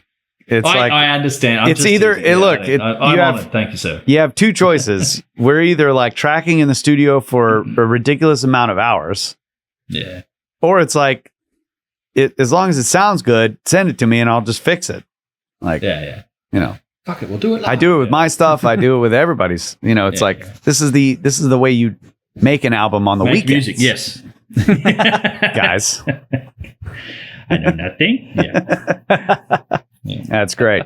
It's awesome. Yeah, I can't wait to. When's it coming out? You know, dude, it's been. I just basically I'm pushing it back to next year because it's harvest. I decided to like go and fix some other things. And I'm like, yeah, I'm not going to get to that until maybe September. Then we go to Egypt. Then I have a little bit of time, and then we go to Egypt. Then I have a little bit of time, and then we go back to Egypt. So. Pretty much. Actually, pretty much. I was just speaking to Russ about that today. And by the third Egypt trip, it's like we're already in spring of next year. And I'm like, yeah, I don't think there's enough weekends. So yeah, it's fine. You know, it'll be next year. Okay. Hopefully in the spring. I look forward to it. Yeah. Yeah, we've got some stuff going on. I am looking for. I've taken a break this year. I have. You guys know all about it. Since you were the people I was primarily complaining to for most of the year about it. But the travel got a bit much. I've just been kind of burning it pretty hard for a few years with between travel and event, like just getting around. We did Peru, Turkey, Egypt. We did like set up. You know, we also went to Peru separately, and lots of just events and travel for all sorts of stuff. So I at the end of the last one in Egypt, I deliberately said, all right, I'm taking a little hitting pause on the travel plans for at least 6 or 7 months, which is the first time I've had that sort of a break from it in several years. Not that I'm necessarily complaining a lot, but I needed to take a little bit of time to try and catch up on content, although that, you know, it's still. You've been killing it, dude. Honestly, I mean, damn, the amount of you're just cranking it out. It's awesome. I'm trying. It's hard. I'm still like, it takes a month or more to make those videos of pretty much full-time effort, at least. That's after you concept and you've got the background material and you can, you know, start thinking about the idea, then researching and writing. But we'll see. But I am feeling like I kind of miss Egypt now. I'm like, I'm looking forward to getting back there. Yeah. I'm keen. So it's always a good time. So yeah, I'm looking forward to it as well. Great time. Yeah. Yeah, but there's always room for grumbling. You know, it doesn't matter. It doesn't matter. There's plenty of grumbling every tour. I will grumble. This is me. Yeah. I do some grumbling here and there. Yeah. That's great. That's part of it. That is just me, I'm afraid. I love it. Yeah, it's great. I'm definitely looking forward to it. I keep adding like these particular things, like, okay, now I have to see this. Now I have to go see this. I have that. And I'm building this collection of footage eventually someday to be produced. But you know how it is. Got to get this album out of the way.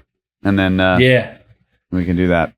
Yeah. No, that is a big part of it. Just managing the footage for me is like, it has been a huge part of it. And I wouldn't say I've done the best job at that. I mean, it's kind of organized, but in terms of finding stuff that you specifically need. I also have an ever-growing list of like, okay, I need to go and look at this a bit more closely, or this is something I'm particularly interested in. So I can't imagine that list is ever going to stop, because the more you look into it, the more it kind of generates questions of like, well, what about this and what about that? And then go take closer looks at stuff. So, but I have it easy because I'm standing on the shoulders of grumblers.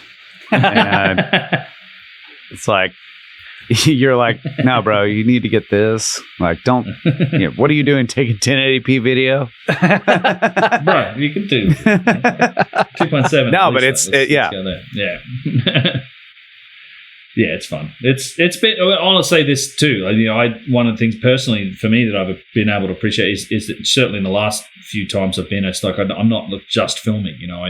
Obviously I'm hosting and we're talking, but it's been quite nice. There's been a couple where I don't do much filming or photography. You can just experience it. Like I get to experience it. Yeah, and you can like look at stuff, and then it's like, okay, I know So these days I'm like, I have these specific things I want to look at, and then or if something interesting comes up, is usually, this is also a huge benefit to it, is that there's always interesting people that have knowledge and they've been thinking about this stuff for forever. They're the type of people that turn up on these trips, and we get to learn stuff from them and look at stuff in a new light. So then you go and look at it and maybe film it and do something with it. But yeah, it's cool. So yeah, it's been amazing. And I apologize, I haven't uploaded my footage because you do a lot of talking, and I'm over there. And I remember this last video you were making, you're like, I can see your hand. I have the to camera. See you're filming. You're like, I can see you are filming, and I want that footage. Yeah. I'm it's sorry. been great, and I'll try to upload more stuff. I just. It's one of that's been a cool feature for me, just as in editing and producing this stuff. Is quite often now I can sync up the clips. You got the audio and video from multiple sources, so it's almost like you have these different angles. Yeah, and you can cut. If people are watching it closely, you'll see that we'll cut between different angles from like it's me filming and Russ filming and someone else filming, and not me because I didn't upload mine. Maybe not you. Yeah, I didn't upload mine. Sorry, folks. Yeah. I'm sorry. Well, man. for the KV5 video, I don't know how much you got in there, but I was kind of scared in there. I was like, I'm staying underneath the post shores. Yes, you had you had the intelligent. It was sketchy. Fear of the roof. It was super sketch. Yeah, I was like, I got to get home to the kids, sketchy. And the wife. Yeah. I was completely ignoring. Russ was like, he's like, yeah, skeleton on the spikes. I'm in. Yeah. He was like, yeah. For people who don't know what we're talking about, we did. I don't know if you mentioned on your show, but we did on the last trip. I think it was the last trip. We got into KV5, which is the largest tomb in the Valley of the Kings. I think it must have been closed up since the 80s or 90s or something. It feels like it's been closed for a couple of decades. They don't let people in there. It's the tombs of Ramses, the sons of Ramses II. It's like 100, 200 chambers and passages, somewhere in that range. It's huge, and it just has these big descending alcoves with rooms off them and some big open spaces. But it's really interesting in the comparison to what that's the benefit. I mean, I think that was one of the most interesting aspects was here's a real tomb. Like it's a real. This is what excavation looks like. This is what it looks like before. You get into it because you go visit all those other tombs and there's a nice wooden walkway and they've got sheets of perspex up. It's colourful. They've got lighting. Whereas this has very little in the way of decoration. It's clearly unfinished. But it's just like it's collapsed. There's all sorts of evidence for it has to have been flooding or something. Yeah. This is the part I don't really know what to say about because there's sediment in there, layers and layers of sediment that seems to have been built up. And it's massive. We found there's human remains still in here. There clearly there's been some effort made to restoration here that's happened, but I think they've catalogued some stuff and left it lying around there since the late 80s, early 90s. I think. Yeah. It's heavily damaged. Yeah.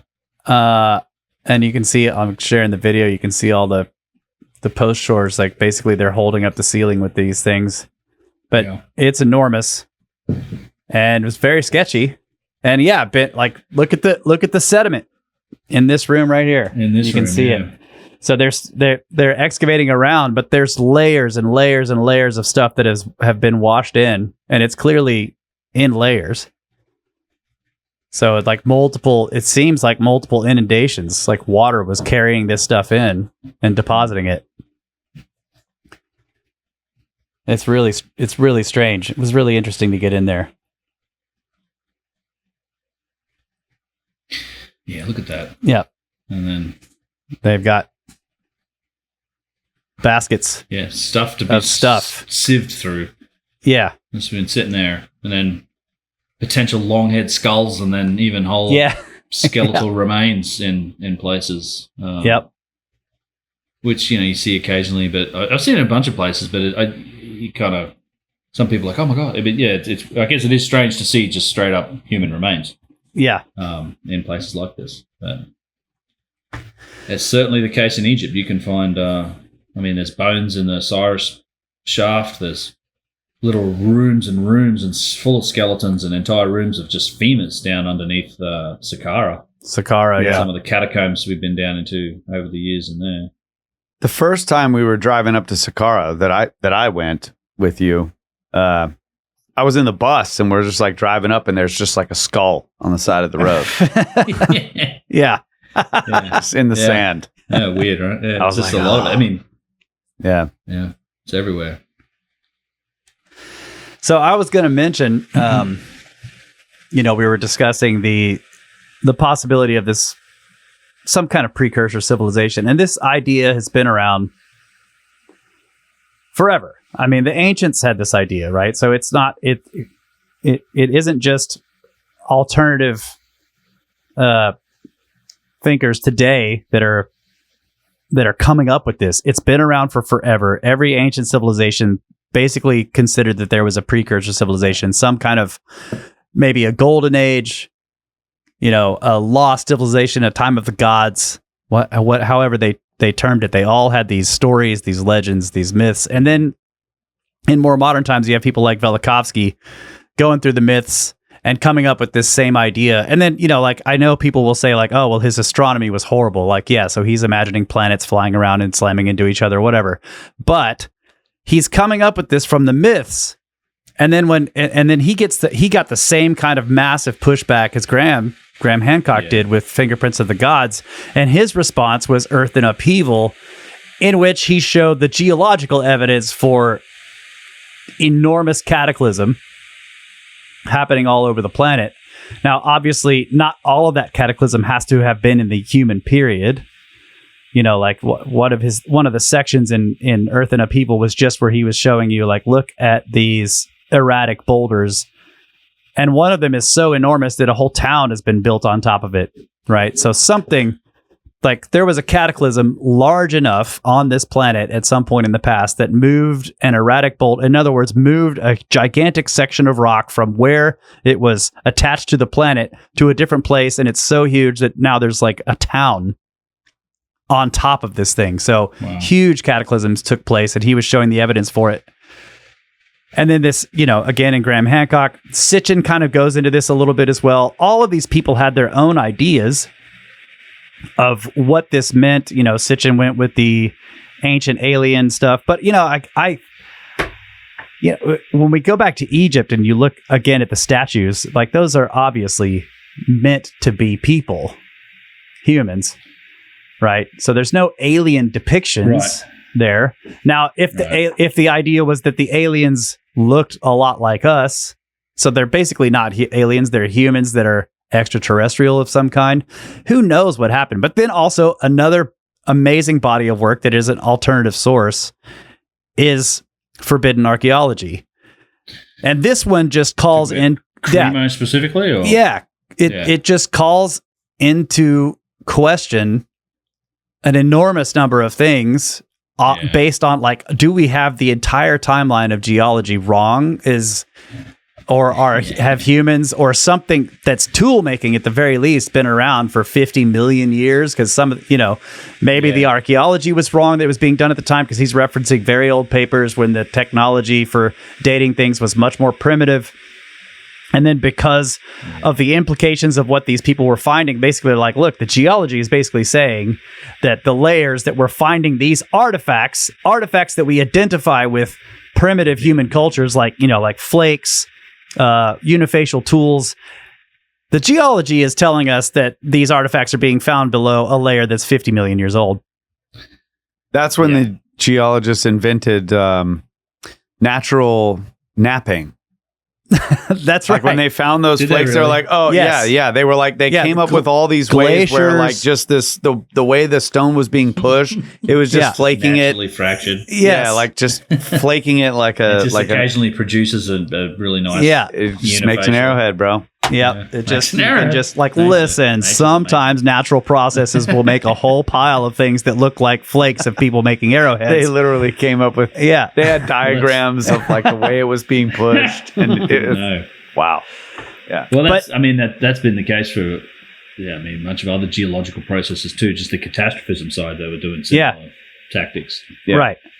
But you're right, but what you were bringing up with the pushback that's happening on the vases, I think, and you were saying, like, the reason this pushback is so strong is because this evidence is not just that it's strong evidence, because it can be confusing. Not a lot of people understand all the ins and outs of precision, right? What does it mean to have circularity, but also have it in 3 dimensions, where this plane, you can measure this plane and this plane and then compare it to the center and all this kind of stuff. Relative geometry. And you're like, wow, like it is of a quality that you would expect from a machine shop today in some cases, right? So you can say that simple sentence, but it's at the same, like the details are difficult to understand. However, people can look at the vases and just be like, okay, that is a gorgeous, beautiful artifact. And it is difficult to understand how somebody was making it with incredibly primitive tools at the same time that they were doing, fetal burials and also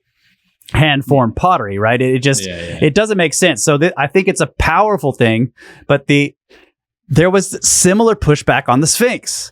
And I think it was because of it's the same thing.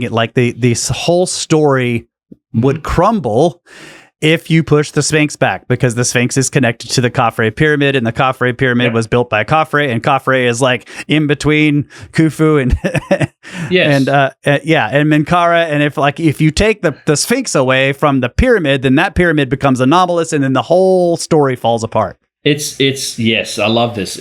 I've tried to make this point in a few videos, because I call it's the house of cards upon which exactly our standard model of history is built, and it's one of the problems I do have. It's the assertions, the assertiveness, around which our past is kind of talked about in this, particularly in the standard model. And again, I do reference this as a relatively modern academic phenomena, and I think it has to do with the nature of the discourse moving away from academic halls and ivory tower. It's gotten out, right? It started with the authors in the big way, like the independent authors who were able to then Velikovskys and Hancocks and they were able and who's Chariots of the Gods, Von Daniken's Von Daniken, right? Yeah, and then it gets to the internet, and it's so more popular, and it's becoming a part of just pop culture almost, and I think that has driven a authoritative response and an effort to try and get on top of this by being more assertive and authoritative about, I think, the past than I think is necessarily warranted by the actual evidence. And certainly in contrast to some of the earlier explorers who weren't as confident and, in fact, did have disputing opinions amongst themselves about how old this stuff was. But you're right in that it's a huge house of cards. I call it, the example I used in the last one is, it's like the Sphinx, but it's this attribution of, well, there's, for sure there's a pyramid at Aberrawash, right? This place up on the hill, it's the northernmost one. And they've got to fit it into, and I think this quote I wrote, when I wrote this, I liked it. It's a fun quote to say that, they have to attribute the pyramids and the pyramid complexes, which is a tremendous amount of more stuff. It's not just the pyramids, it's the entire Causeway Temple, Sphinx in the case of the Middle Pyramid, everything else, the foundation work, the planning, the lot, from concept to finished product. They have to attribute that to the amount of time this one guy sat on the throne. Yeah. Because it has to have been his tomb. Right. That's why they have to say they did that in 20 years or they did this in 8 years in the Aberrawash, for example, which is insane when you think about the logistics of it. And I get into it, but like literally the way they attribute that to Djedefre, who I think is the son of Khufu, is that they found a piece of stone that's quartzite with his cartouche on it. They think that was a fragment of a statue. They found some statues. They found the heads and busts of statues of the same material. And that's it. That's the evidence. So based on that, therefore, they're saying, therefore, this piece of stone with his cartouche on it is this statue. This is an assumption. Then they say, this statue is of Djedefre, which is a further assumption. Then, therefore, that means that he not only must have had that statue made, assumption, and then he must have not just had that statue made, but have then created this entire site. Yeah. And, we're getting this timeline from somewhere. So they just say, here's his whole deal. And now this Aberrawash is attributed in the textbooks on Wikipedia to Djedefre because of so then they can slot it into the timeline. Tell you how long it took to build. It's 8, and then it took 8 years because that was his reign or whatever, or 8 to 15 or something. And by the way, not for nothing, they also found a fragment of a piece of stone with Djedefre's name on it at Zawet El Aaron. But they don't think that he built that for some reason. It's the same thing. So it's kind of like, and we talked about with the vases, it's like, they start invoking magic to try and explain stuff. So I think I called it something like it's just, it's assumptions built on guesses Yeah.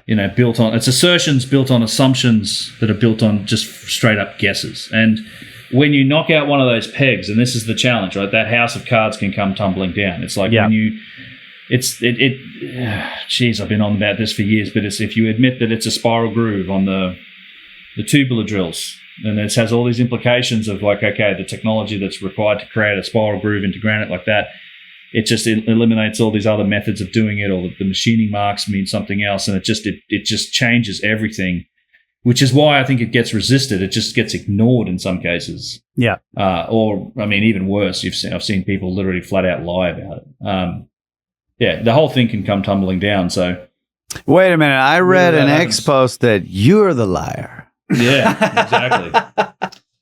That's what they said. That's what they say. I do like that. That's why I don't participate on social media. It's tough. It's tough to respond to a 2-sentence rebuttal. It sort of does annoy me that, yes, is this a complicated argument? Yes. Is there a lot of nuance to it? Yes. And it just really makes me sad that you're lying to us. That you're lying to us right now. Yeah. You're right. It makes me sad. In fact, you might even be heartbroken about it. It breaks my heart. Breaks your heart? Yeah. Bro. Yeah. Bro. Well, yeah, but anyways, we get over it. Yeah, I don't care. Yeah, get over it. That's fine. Sorry. Yeah, sorry for the diversion. I know. I find it funny. I think the drama is actually quite entertaining sometimes. I'm sure a lot of people do. Yeah, I don't participate. I mean, it's obvious. I don't play into it. I do. In all honesty, I know I've been. I mean, look, I'm not the only one. There's plenty of people that get attacked. I mean, because you hold an anti-establishment position that's against the kind of what the establishment and the standard model, you get attacked. It's fine. Yep. I do generally hold to the principle that I'd like to think that people can make up their own mind. They can watch, and I usually stand by what I said when I said it. And people can make up their own minds. They can read all of the literature. They can do it. I am in the process of writing a book. Because this is a big, complicated picture. This is why the last video ended up being a couple of hours. I'm trying to, and I do need to put together here's the overall thing about what I think happened. All of these, I treat all of my content pieces as like, in a lot of cases, they're little establishing pillars. Like here's a deep dive into this bit and this bit and this bit. And I need to try and put it all together to build up this big picture. I think in a lot of ways, a book would serve that purpose better than a video, because in a book it's 20 plus hours of content. It lets you establish enough context to do so. But I do think that's the picture that the evidence best supports. I certainly don't see stuff that rules it out. I mean, even things like carbon. People are like, what about the carbon dating on the pyramids? And yeah, it's great. I mean, even the carbon dates. A lot of people have covered that. Carbon dates are problematic for the Egyptologists that stick to the standard model too, because you're still 100 years away from the dynastic time, like Khufu and whatever. Fine, but you could argue that these carbon dates are within, say, 4th dynasty timeframes, and I think that's fine. My argument, I'm not arguing with although there is certainly potential problems with the nature and the way that we do carbon dating. Let's just agree that the dates are relatively accurate. My argument with them is what do they actually mean? Yeah. Yes. Like, does it mean that they built the pyramids? Right. No. Does it mean that they worked on the pyramids? Yes. Yes. Yeah, for sure. Yeah. I've said that. I think that there's evidence for that. There's evidence that they were taking stuff apart, repairing stuff, building stuff. I think there's been lots of periods of both construction and destruction, renovation and building periods of trying to finish things and change things, and then later periods of destroying things and reusing things. Like, it's a super complicated picture. I don't think you can take any one piece of evidence like that and say, well, this is definitive proof that this whole thing was made in that time frame. Yeah. That's just where I stand. I think it is all of the evidence and the counterpoints that I've seen are explainable within this model of inheritance, longer timelines, certainly longer construction timelines, reuse, renovation, that type of thing.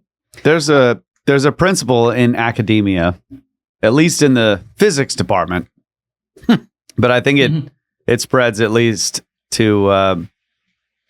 history and archaeology, which is that you've got this standard model and it's pretty robust. You have all of this evidence, this massive body of evidence, all the writing, all of the connections, all the carbon dates, the dendrochronology, everything. You're trying to line everything up, and yet there are holes. Sure. There are these big gaping holes and outliers. Yeah, there's holes, there's outliers, and all this stuff. And it's like, well, okay, we recognize that there are holes, but so far the story, like if you take the entire body of work of archaeology and all of the data and all of the correlations that they made, like it's a pretty decent story. This is kind of the way they look at it. It's easy to go in and poke holes, poke at like the holes and say like, oh, well, there's a problem here. The difficulty is in replacing that story with something else that actually fits all of the really good empirical data. Yeah. And tells a story that matches all of the very good data, but tells you something new. And so I think that's one of the big problems, is that you see all of this stuff online or whatever about like, oh, this happened. They used water. They did geopolymer. Like people are trying to replace the holes with something, but it doesn't align with all of the data. Right. And it is true that it's a difficulty, but it's the same with physics. Like this is why the standard model is still being used today. Newtonian physics is still being used, but then they have quantum physics and they don't align. They're looking for quantum gravity. They can't figure it out. There's massive holes, but they just stick with the model. And so I think, yeah, they say that the standard model has excellent explanatory power for a lot of things, right? And so you're like, okay, so you can keep using it. Keep using it. Yeah. Don't throw it away. I see. It's kind of the same with this archaeological situation with ancient Egypt and all the writing and all of this stuff. So it is very difficult to replace the story with something else. But I find my issue with that mentality on the academic side is that like, well, you want to, it's like they want to squash everything that might be evidence for a different story. Yeah. Yeah. And it's not all just like we're poking at the holes. Like here is a piece of evidence that might tell a different story. And they don't want to take it. It's like there's like I don't know, they have this rule that's like, well, it doesn't match all the other evidence, so we'll just cram it into the story we have, even though it doesn't fit very well. Yeah. Or if it just sort of fit, we ignore it and dispute it. And attack it. Yeah. Like, because all of us, we're like, you're studying archaeology. You're studying what the scholars wrote. You're reading their books. You're reading their papers. You're looking at all the evidence that they collected, and you're taking little pieces and correlating them to an actual piece of evidence that might have the ability to tell a different story.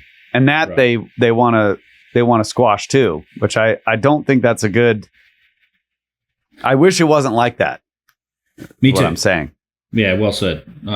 I agree. All of that. Yes, it's a point well made, Kyle. I think. I don't know if it's the nature of it, that given that it's not so much a scientific discipline, it is in a lot of ways. I don't want to accuse and the story's not wrong either. Like I think we have a tremendous understanding of the dynamics. That's what I'm saying. I think it's just there's an extension here. I think that we're missing, like a starting point that is potentially missing. I'm not disputing anything about their specific timeline of the people that live there and think about like forensics, like one of the things that happens in forensics with police investigations is they get real serious about not contaminating the site, right? No one can walk in there. Or if you do, you're wearing, you wear the little, put the bags on your shoes. You got because the forensics guys need to go in and they're going to find all this microscopic evidence and trying to put together a story of what happened in this room or whatever, because somebody got murdered. If a whole bunch of other people ran around in that room before the forensics guys got there, it'd be very difficult to put the story together because you're looking at multiple timelines of different people doing stuff. And this is the problem. Yeah. with the empirical evidence in these ancient civilizations, because people have lived in the same spot. So it's basically like a murder investigation where, people have been walking around in the room for days after it happened. And so it's very difficult for you to put the story together. And then, but they go in and they're like, well, this is all the same story, so let's just cram everything into the same story.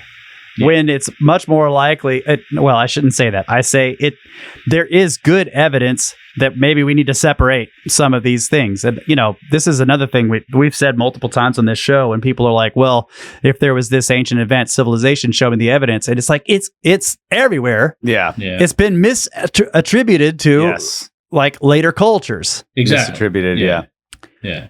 That's why I like that's the nuance. That's the idea of one civilization declining while another one is rising. You look at these two things. Like I think we might be seeing this at Göbekli Tepe as well, where you see the quality of pillars declining over the 2,000 years that they occupied the site, while the quality of their wares, that they're making pots, they're making arrowheads, they're making all that.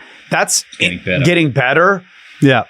And it's okay. Maybe we're looking at two different things. It's kind of the same thing with the megalithic stuff, the very hard stone, giant megalithic granite structures seeming to decline, and the limestone, the pillars, the writing increasing in complexity. These, No, I get it. You're right. I mean, this is it's just it's that industry, as you said. I wish it wasn't that way. It's just unfortunate that it is. There's an element of an old boys kind of network in this stuff too. Just the people, the holders of the keys of authority in terms of what is the truth in this space. Given that archaeology and Egyptology certainly isn't necessarily a hard science.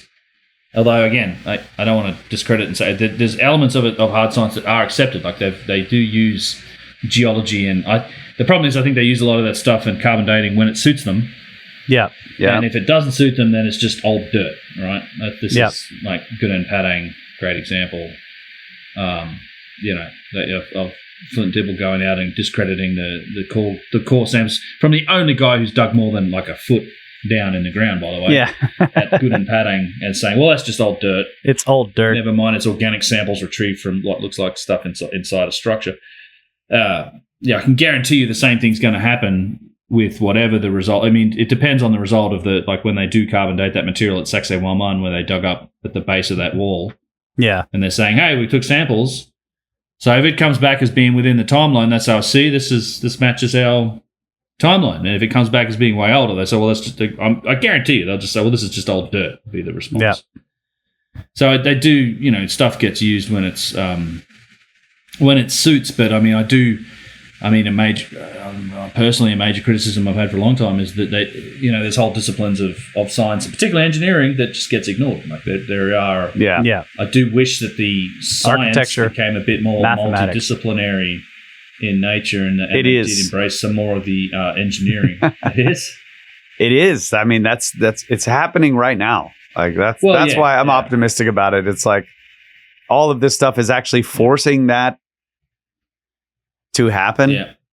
Yeah, and there is a groundswell in Egypt too. Like Ahmed Adley's doing great work in Egypt.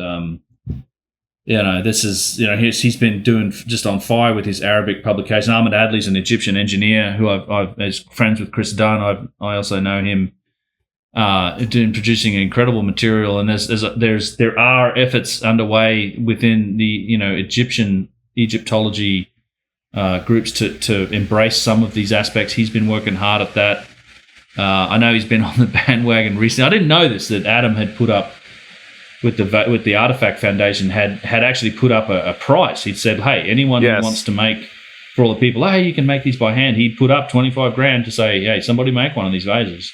Just document it. You make it using these pros, like make it with you say they're made by hand, and with these tech tools and techniques, make one and we'll measure it. And if it shows up to be the same level of precision as these other examples, then it's $25,000. And literally 0 people signed up for the challenge. We have one submission right now. It just came in. Oh, really? Yeah. Recently? Sweet. Yeah. Good. Yeah, we'll see. It looks pretty good. You do So now? we'll see. Okay. Well, no. It's a proposal to make it. It hasn't been made. Okay. It's a proposal. Like Graham want to go for it.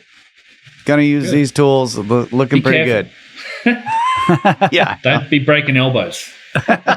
Yeah. Long story.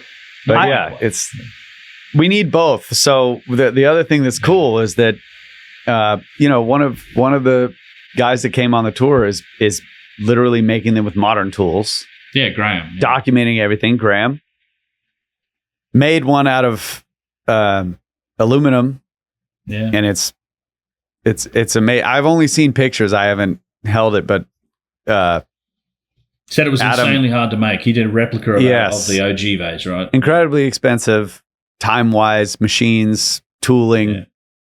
It's incredible. So Adam just got a chance to actually see it in person, and he was just like, wow. This is it's an amazing artifact. That's cool. So and then the next step is granite. So Graham's doing a lot of work on that. He's using modern tools, right? He's using modern tools, but we need both. Yeah. You definitely need both. You need them to make it by hand. We need modern versions by hand. We need modern versions with modern tools. Yeah. And because part of the modern tool thing is like, how difficult is it? How expensive is it?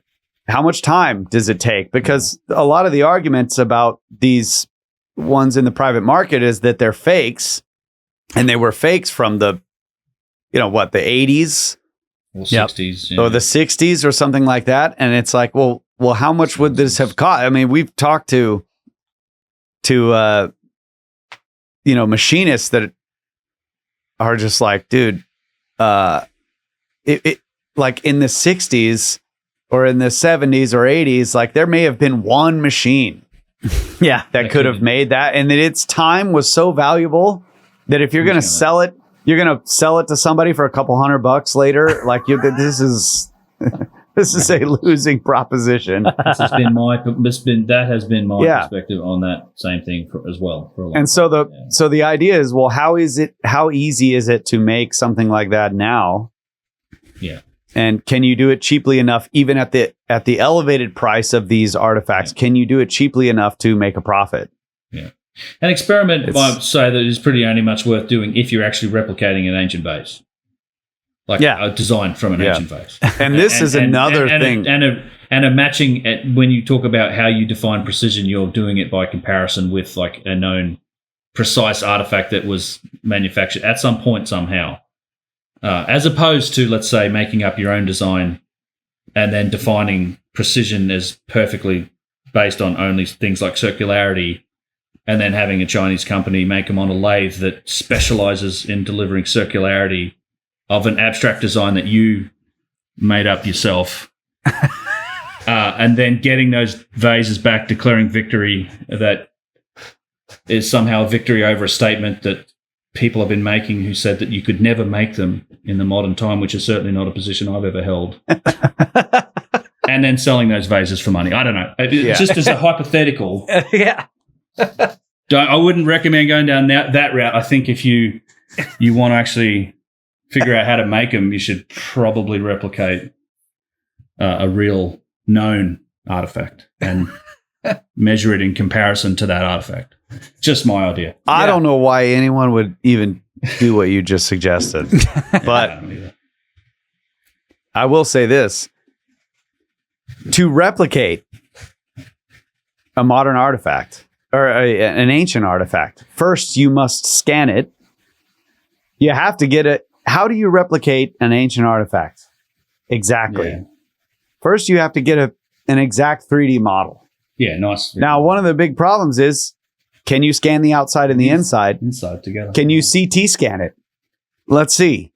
Let's call the British Museum. Let's call Petrie Museum. Hey, can we bring a CT scanner into your museum? No. No, you can't. Can we get your artifact out of your museum? No. So then you have a limited number of tools you can bring in, and you can try to get the entire outside.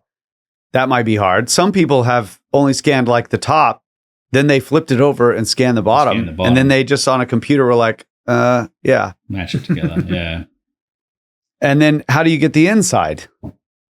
So it's just getting an ancient vase and able to replicate that. Yeah. You need the 3D model of the outside and the inside. And if everybody out there is saying anything that's not in a museum is fake because it's too precise, you can't. Then it's like, okay, you're stacked. Like, you just make the rules where we can't replicate an ancient vase at all. Yeah, or scan one. Or scan one. Or get full information on one, right? Yeah. So you just make the rules impossible for anybody to even know anything about real ancient vases, other than that, no, they were just handmade. Yeah. Like that's kind of where it's going. It's ridiculous.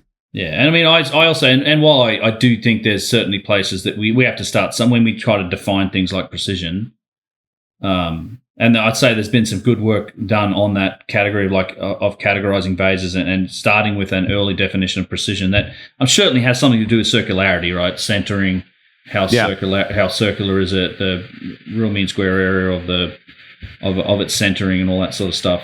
There's methods and metrics that you can apply that will give you a rough indication of precision. There's a lot of aspects of precision. I mean, today, if you look at if you're making parts for aerospace, for example, for a space shuttle, a rocket engine, whatever, a jet engine, the way we can define things like precision is you measure it against exactly what you're saying it is. Like, how do you compare against the artifact you need to scan? Yeah. Yeah. So if you're manufacturing from a blueprint, you have the blueprint, which is a theoretically perfect example of this part. Yes. You make your part, you scan it, you compare it to this, and then we can see what's the deviation? What's the deviation? What's the margin of error?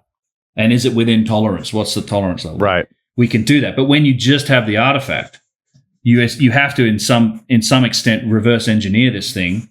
Yes. And it's not just as simple as how circular is it? How round is the top? And in some cases it's crazy round. Like one of Matt Bell's vases is 0.6 of a micron apart, like the X and Y axis of the top of it. It's insane. Like, yeah, it's pretty round. But it's much more complex than that. Like, it's the relative, like that's the first few videos on the vases and the OG vase I did was like, what's the relative geometry of this thing? When you do define, say, an X and a Y and a Z axis on it based on its center line by measuring certain parts of them and matching those to, geometric primitives, circles and spheres, like, you can take another part of it, like match a sphere to this part of the vase or match a truncated cone to this part of the vase with 10,000 points that match up. And then you can say, well, where's the center line of this cone and how does it relate and how far away from it is from the center line of the overall vase? How perpendicular is its center line relative to its top? So there's all these really kind of complex metrics for defining how precise it is, and relative geometry is an aspect of that. You might do something else like take a vase into a metrology lab like we did in Danville and actually do things like, use precision calipers and dials to measure things like wall thickness and then go around that vase at a certain height and you can compare like, okay, if it's whatever, it's 1/4 of an inch thick here or it's 2 millimeters thick here, at other points, how close is that, how consistent is that wall thickness? And if it's within 1,000th of an inch, that's pretty good. Like there's a lot of different ways to define precision. So again, there's a lot of nuance to this whole area, but for sure, a lot of those attributes are things we do know right now, and that's the purpose of testing the handmade and understanding what it takes to make them by hand as well as by machine is what does it take to hit those markers? Can you get even close with the handmade examples? And certainly everything we've seen to date suggests no. Yeah, not even close. So that's the intent. We're trying to find out. There's another difficulty because if you have one artifact, like you're talking about this, all these different ways you can analyze one artifact, right? You're measuring it against itself. Yeah. But let's say so if you're gonna set it up on a table and you're gonna say, okay, this is now it's roughly vertical. The z-axis is perfectly vertical. Compared to what? Just itself. Yeah, the top. But now you have let's imagine you have like a bucket full of bolts and screws. you got pan heads, you got hex heads, you got tapered heads, you got flat heads, ridged, washered, all these different types of screw. Every single one of them is different in this bucket of screws. And you want to align them. You want to set them up and say, well, this is the way this is the bottom. And it's going to be standing this way. Well, like you look in the bucket and every one of them is a little bit different. The top is round on some of them. Okay. How do you stand it up straight? So it's the same thing with the vases. You have to have, in order to do a comparative analysis of all of them, you have to have the exact same methodology for standing every single one of them up. Right. Okay. Yeah. Then you can say, I'm going to run the same analysis on every bolt and screw. I'm not going to arbitrarily say, well, this one that's vertical. And then this one, well, it's okay. Well, that's vertical.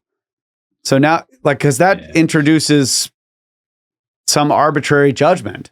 Yeah. So with the vases, we know the spinners, they have round bottoms. Well, what is sitting straight upright?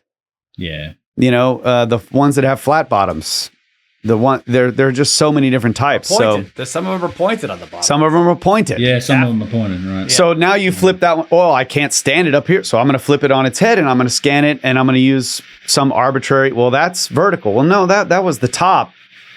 That was the top. You made the top. The bottom. The base, the bottom, and then you use that to compare its circularity and concentration relative to that. Yeah, exactly. Right. So to do this is the much bigger difficulty in this space, and that's why I'm using like a bucket of screws and bolts, because every single one of them is different. Yeah, you have to have something that removes this arbitrary, like I'm going to stand it upright, and then analyze its geometry. Yeah. What is upright? Yeah. And I think to summarize a lot of this, and you tell me because you're closer to it than me, but if I could speak on behalf of, let's say, the Artifact Foundation on this, and I'm not part of it, but I'm close to it. But you're closer, you're part of it. It's the people that are claiming these results and these analyses, and and I've certainly said it in my work that there's been almost 100 vases scanned. It's just the methodologies that we're describing, that Kyle's describing here as well, specifically as to how you analyze these scans. Getting the scans right is one thing. Yeah. And the complete scans, and then defining that methodology and doing it right, and making it transparent, which is that's all coming, right? This is the methodology is going to be published and testable, I think, and then the results are coming. I mean, this stuff does take time. It's complicated. Yeah. It's not as and from multiple different disciplines too. Yes, and it's coming from. So yeah, I'm very much eagerly awaiting these results as well, because there's been a lot of discussion about particularly the vases in the Petrie Museum, which, in my opinion, and having also been visiting with you guys and Adam and other museums where there's been access granted, places like the Boston Museum of Fine Arts, I can tell you, and you even saw from the pictures Russ showed earlier from the British Museum. I mean, there are certainly incredible examples out there in those museum collections. Artifact Foundation just left the British Museum. They had 3 days. Fantastic! Oh, that's fantastic. Yeah, I didn't know that. I knew that was going to happen. Adam just got home today. Oh, that's sweet. Wow. So dude, that's great. So this is, and the Turin Museum is part of that. I think that was at the Philadelphia, or there's another American museum, not just Boston, but another one that had also been scanned, and hopefully the intent is, it's DC or something maybe. It was in. I thought it was in New York. They did Boston, and they also did one in New Jersey, maybe. I can't remember. So that's in my. I know I've talked about it in the past. I think it's actually in that article I wrote. People are interested in the nuance of some of the arguments that are being made around this. I do have a huge article on my website, just UnchartedX.com. You'll see it, like ancient vases are fake again, like article where it's just I get into the nuance of some of the things that have been said about this and try to explain. I feel like it's a summary of some of the stuff that's been in all my content, but I wanted to address it specifically because I typically get named as the vase guy, even though I'm just documenting the efforts of others. But yeah, it's coming, and I hope, my great hope is that this whole project, and it seems to be happening, in that once access is granted from several prestigious institutions, we're starting to see some of this work. It's happening at the level that you might expect to happen within academia, and hopefully, not only are you guys like scanning and digitally preserving these vases forever with super high quality, high resolution scans, it may also reveal a whole bunch more about the amazing nature of these things and how they were made, and hopefully that leads to more and more access, and an established methodology that gets us more and more results. The data set gets bigger and bigger, and we can only stand to learn more. Like, I don't understand why anyone would oppose these efforts. I mean, it's literally just trying to learn more about these things and follow the evidence to where it goes. Yeah. I got to give a shout out to Kato Ipoka. Yep, Carrot. He's a just meticulous engineer. Yeah. Right.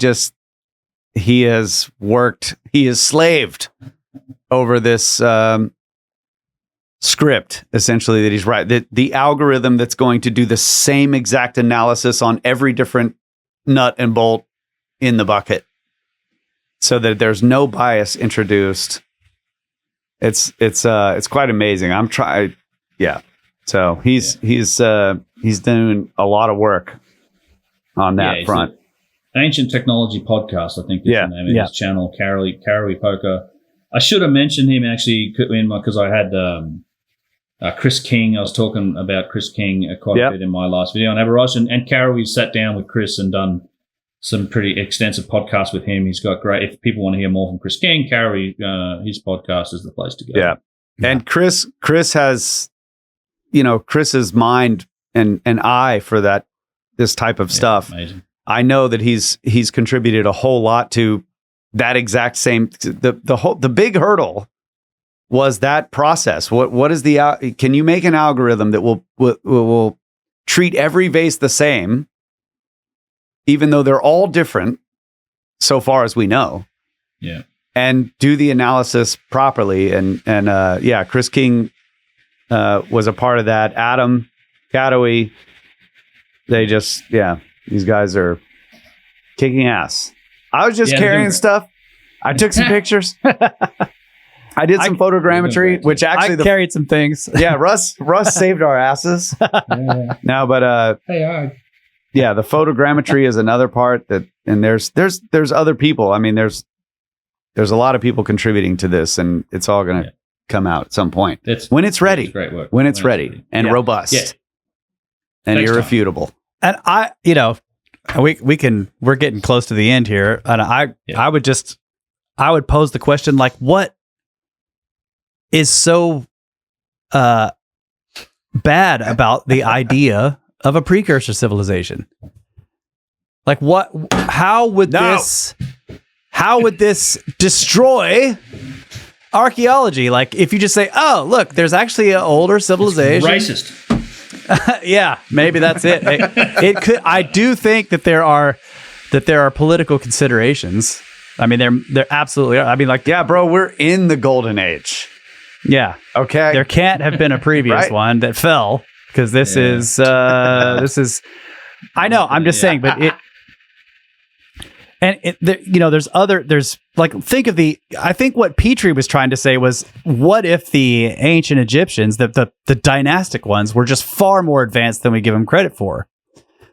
The old ones. Possibility, for sure. Yeah. Like, we were saying this earlier in the show, that Petrie was not trying to put these objects that he was looking at outside of the standard timeline. He was just saying they were using jeweled tools. In other words, something we don't have evidence for in the archaeological record, but the tools themselves don't exist, and yet here we have these artifacts. And so he was saying maybe the Old Kingdom dynastics were far more advanced than we give them credit for. And then you have things like the Antikythera mechanism. This object cannot be explained with anything that we understand archaeologically or even textually from the ancient Greeks. You just can't fucking build that thing with any methods, tools, or anything else that we know from the ancient Greeks due to the empirical study of archaeology of that civilization. It can't be made by them in this like in the model that we have of them now. Yeah. So it's an outlier, and yet there it is amongst a bunch of other objects in this shipwreck, and it's probably an artifact of a precursor civilization. It's probably. They have it, just like the dynastic Egyptians did. They treasured it as something ancient that existed before them, right?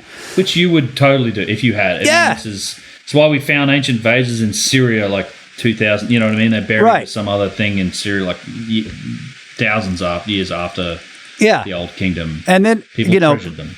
You go with the logistics, like the amount of granite at Giza is ridiculous, right? I try to make that point. Yeah, I know. But this is another thing that Ben's planning on doing. So we've been seeing him like work up to it. Like, so yeah, there's just so much granite.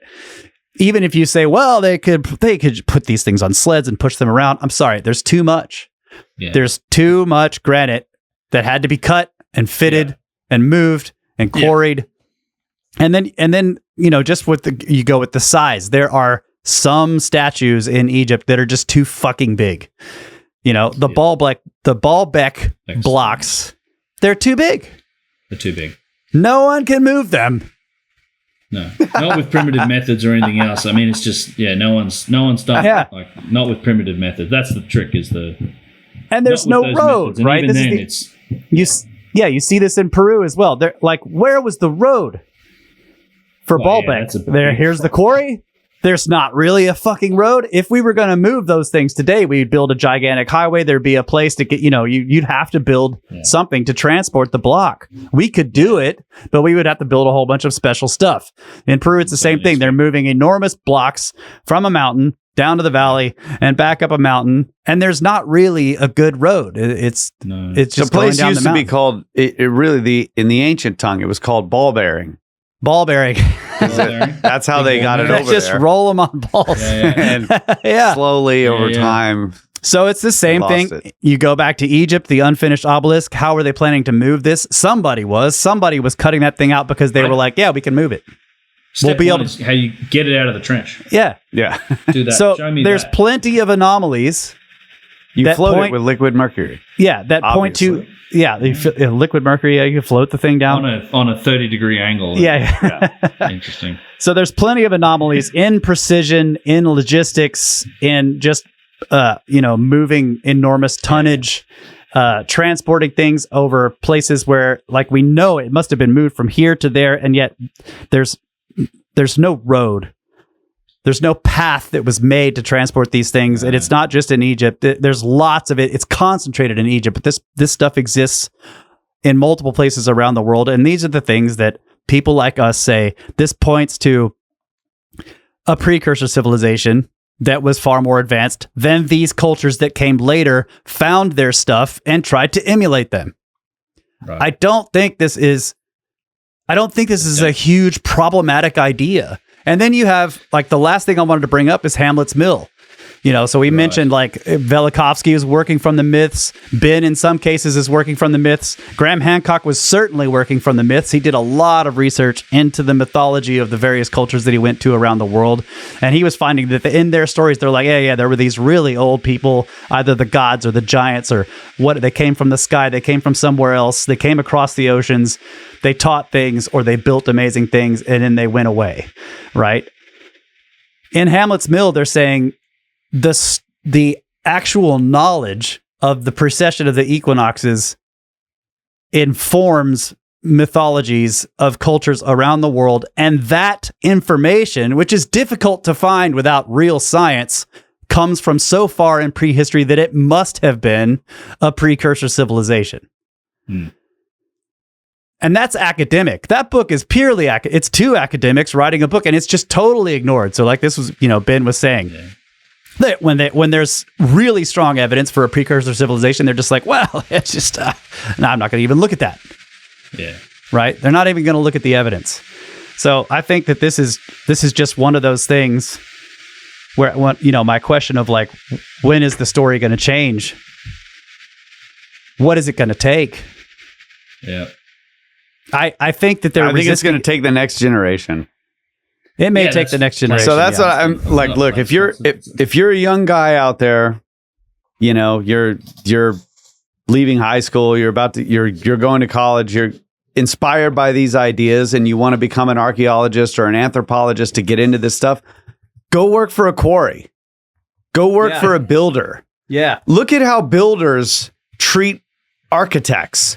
Don't go to architecture school and be like, oh, okay, everything can be just made perfect. We can put all these curves in. No, because the builder is like pissed. What do you mean you want me to put that curve in? Go work for a builder. Yeah. Work for a quarry. Go to machining classes. Yeah. Learn how objects are made. Learn how things are made in hard materials. You know, don't just go to anthropology. Don't just go and become an archaeologist, because you'll just go down the same path and you'll have the same inability to see these clues. Like people like Petrie. Petrie was a surveyor. Like he was a young boy learning surveying from his father. Right? So he was I mean, he starts out, you know, learning how to map the land, and then from there you learn all these trades. Yeah. And you get a job in the modern academics. I'm sorry, I didn't mean to interrupt, but it's like get a job if you want to. I mean, you getting a job in like academic archaeology when you're trying to step outside of those lines is quite. I mean, that's been pretty well documented. I mean, you know what I mean? Like Hancock's documented it. The bullying. Who's the guy at the Bluefish Caves, and the same thing with the Surrey Mastodon examples. There's so many examples of like when if you're in that field and you're trying to change hearts and minds, and so I mean, I think it is hide your power level. Don't try to change hearts and minds. Go to anthropology, go to archaeology, but also work at a quarry, also work at a machine shop, also study engineering, also work for a builder. It was also Planck. It was Planck. It's Planck's theory, or Planck's constant, is that, you know, science advances one funeral at a time, and that certainly seems true. It is. Yeah. It is, and that's a long. Yeah, it's a. But if you saying generational change. That's what I mean. Like if I was an archaeologist now, like if I just had a degree, but I also had my history of just like working with the land and moving stones and building stuff and working with machines and all of these things, it would be a little bit easier, I think, to recognize things as a young man going up in this field. So that's all I'm saying. I'm good advice. Yeah. I'm just trying to tell the young people out there, you need to go out there and get a job. You need to get a job. I don't want to hear until you go get a job. Get 2 jobs. Get 3 jobs. Get 2 jobs. What are you complaining about? Listen, you're an academic. You're going to get fired from the quarry. But just get the job at the quarry. Get fired. Yeah. It's fine. You're an academic. Some big marble slabs and granite. Yeah. Use the saws. Break the saws. Break the machines and stuff. Get fired. But then you're like, dude, I actually cut halfway through a granite slab and broke the saw. And, you know, you'll learn something. Mm-hmm. Yeah. Then you'll look at that box in the Egyptian Museum and be like, oh. Be as amazing. Yeah. I recognize this. And you'll have the benefit of all of the knowledge of the standard model. Yeah. These two opposing things. And, you know, you'll be an academic at that point. But don't try to change the hearts and minds. Don't do that. You will get kicked out. Yeah. Don't do that. I do think I've said this before too. I am quite hopeful that the next step, I do get contacted. I have been and I'm sure you guys have probably had similar experience, but students that are in university, the academics of the future in the next generation or two, they are, I think, asking those questions. I think in a lot of cases they're being forced to deal with, you know, Hamlet's Mill and Hancock's work and some of the stuff that's on YouTube and hopefully Chris Dunn and the engineering and the Vase work. I mean, I do think I think it's hard to ignore if you're of that generation and you're seeing it pop up on your feed or it's in your books. Your lecturers may not like it, but I think if those are the guys that get into the position, I think it's inevitable that this will shift, because goddamn, standard model's been the standard model for 100 years. Like the whole civilization started 6,000 years ago. So hide your power level. Young guys, don't try to change the hearts and minds. Get tenure like Robert Schoch did. Then that's when you drop the hammer. Yeah. After you get tenure. Don't try to convince your professor when you're a freaking sophomore. No, you're not getting the PhD program, dude. Yep. Yeah.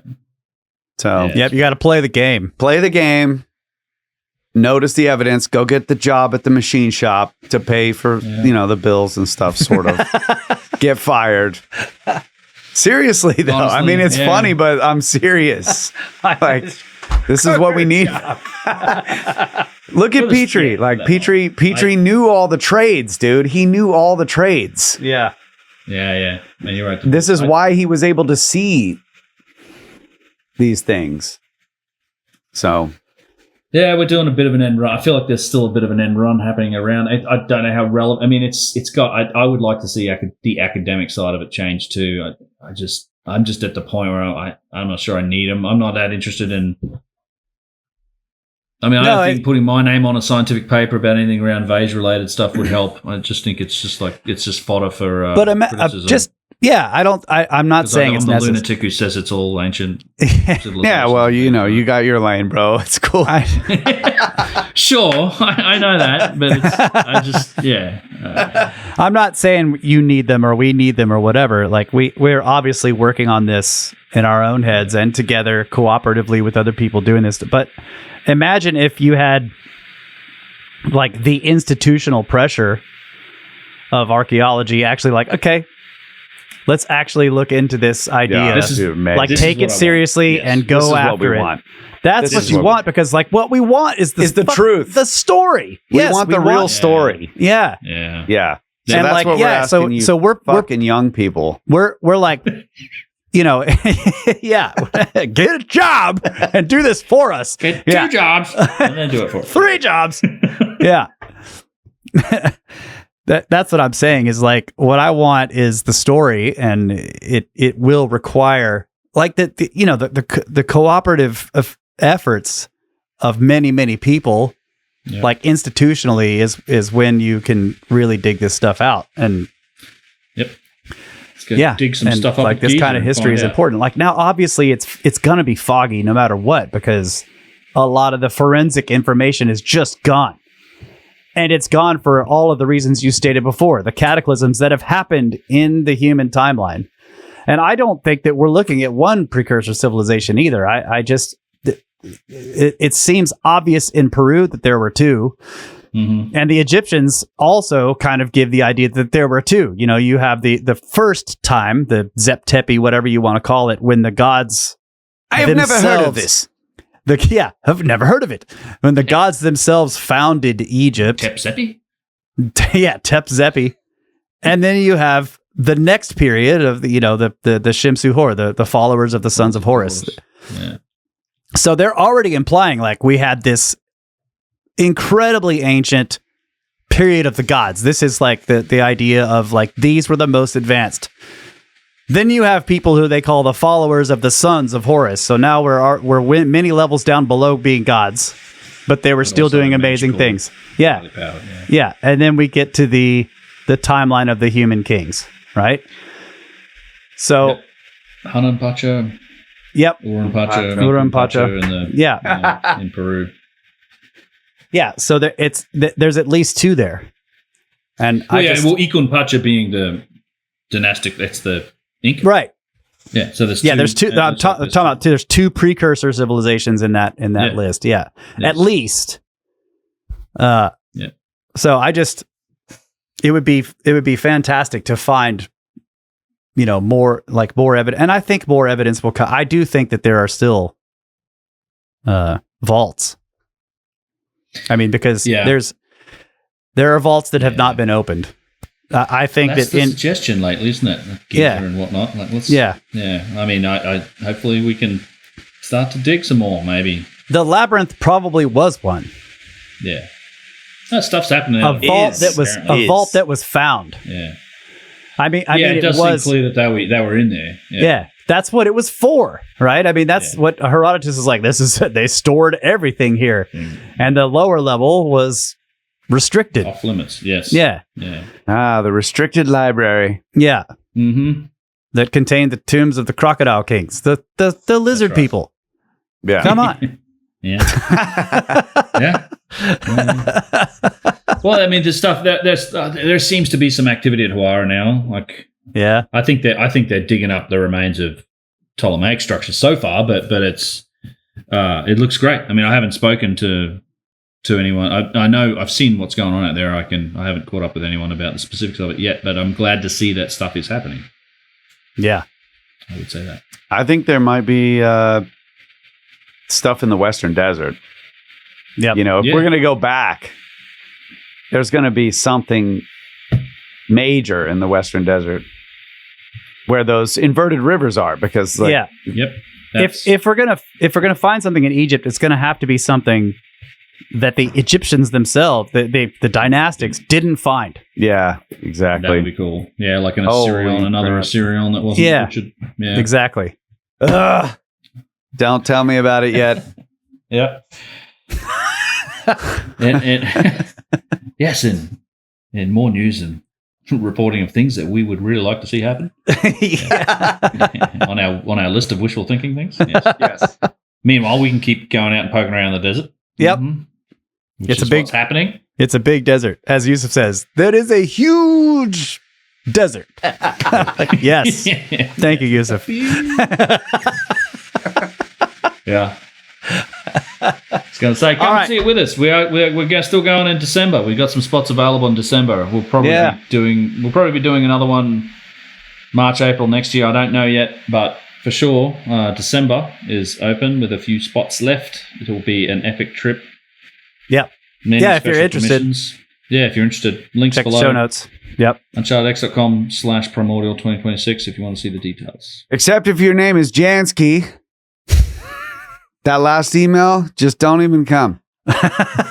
Don't even come to the December trip, Jansky.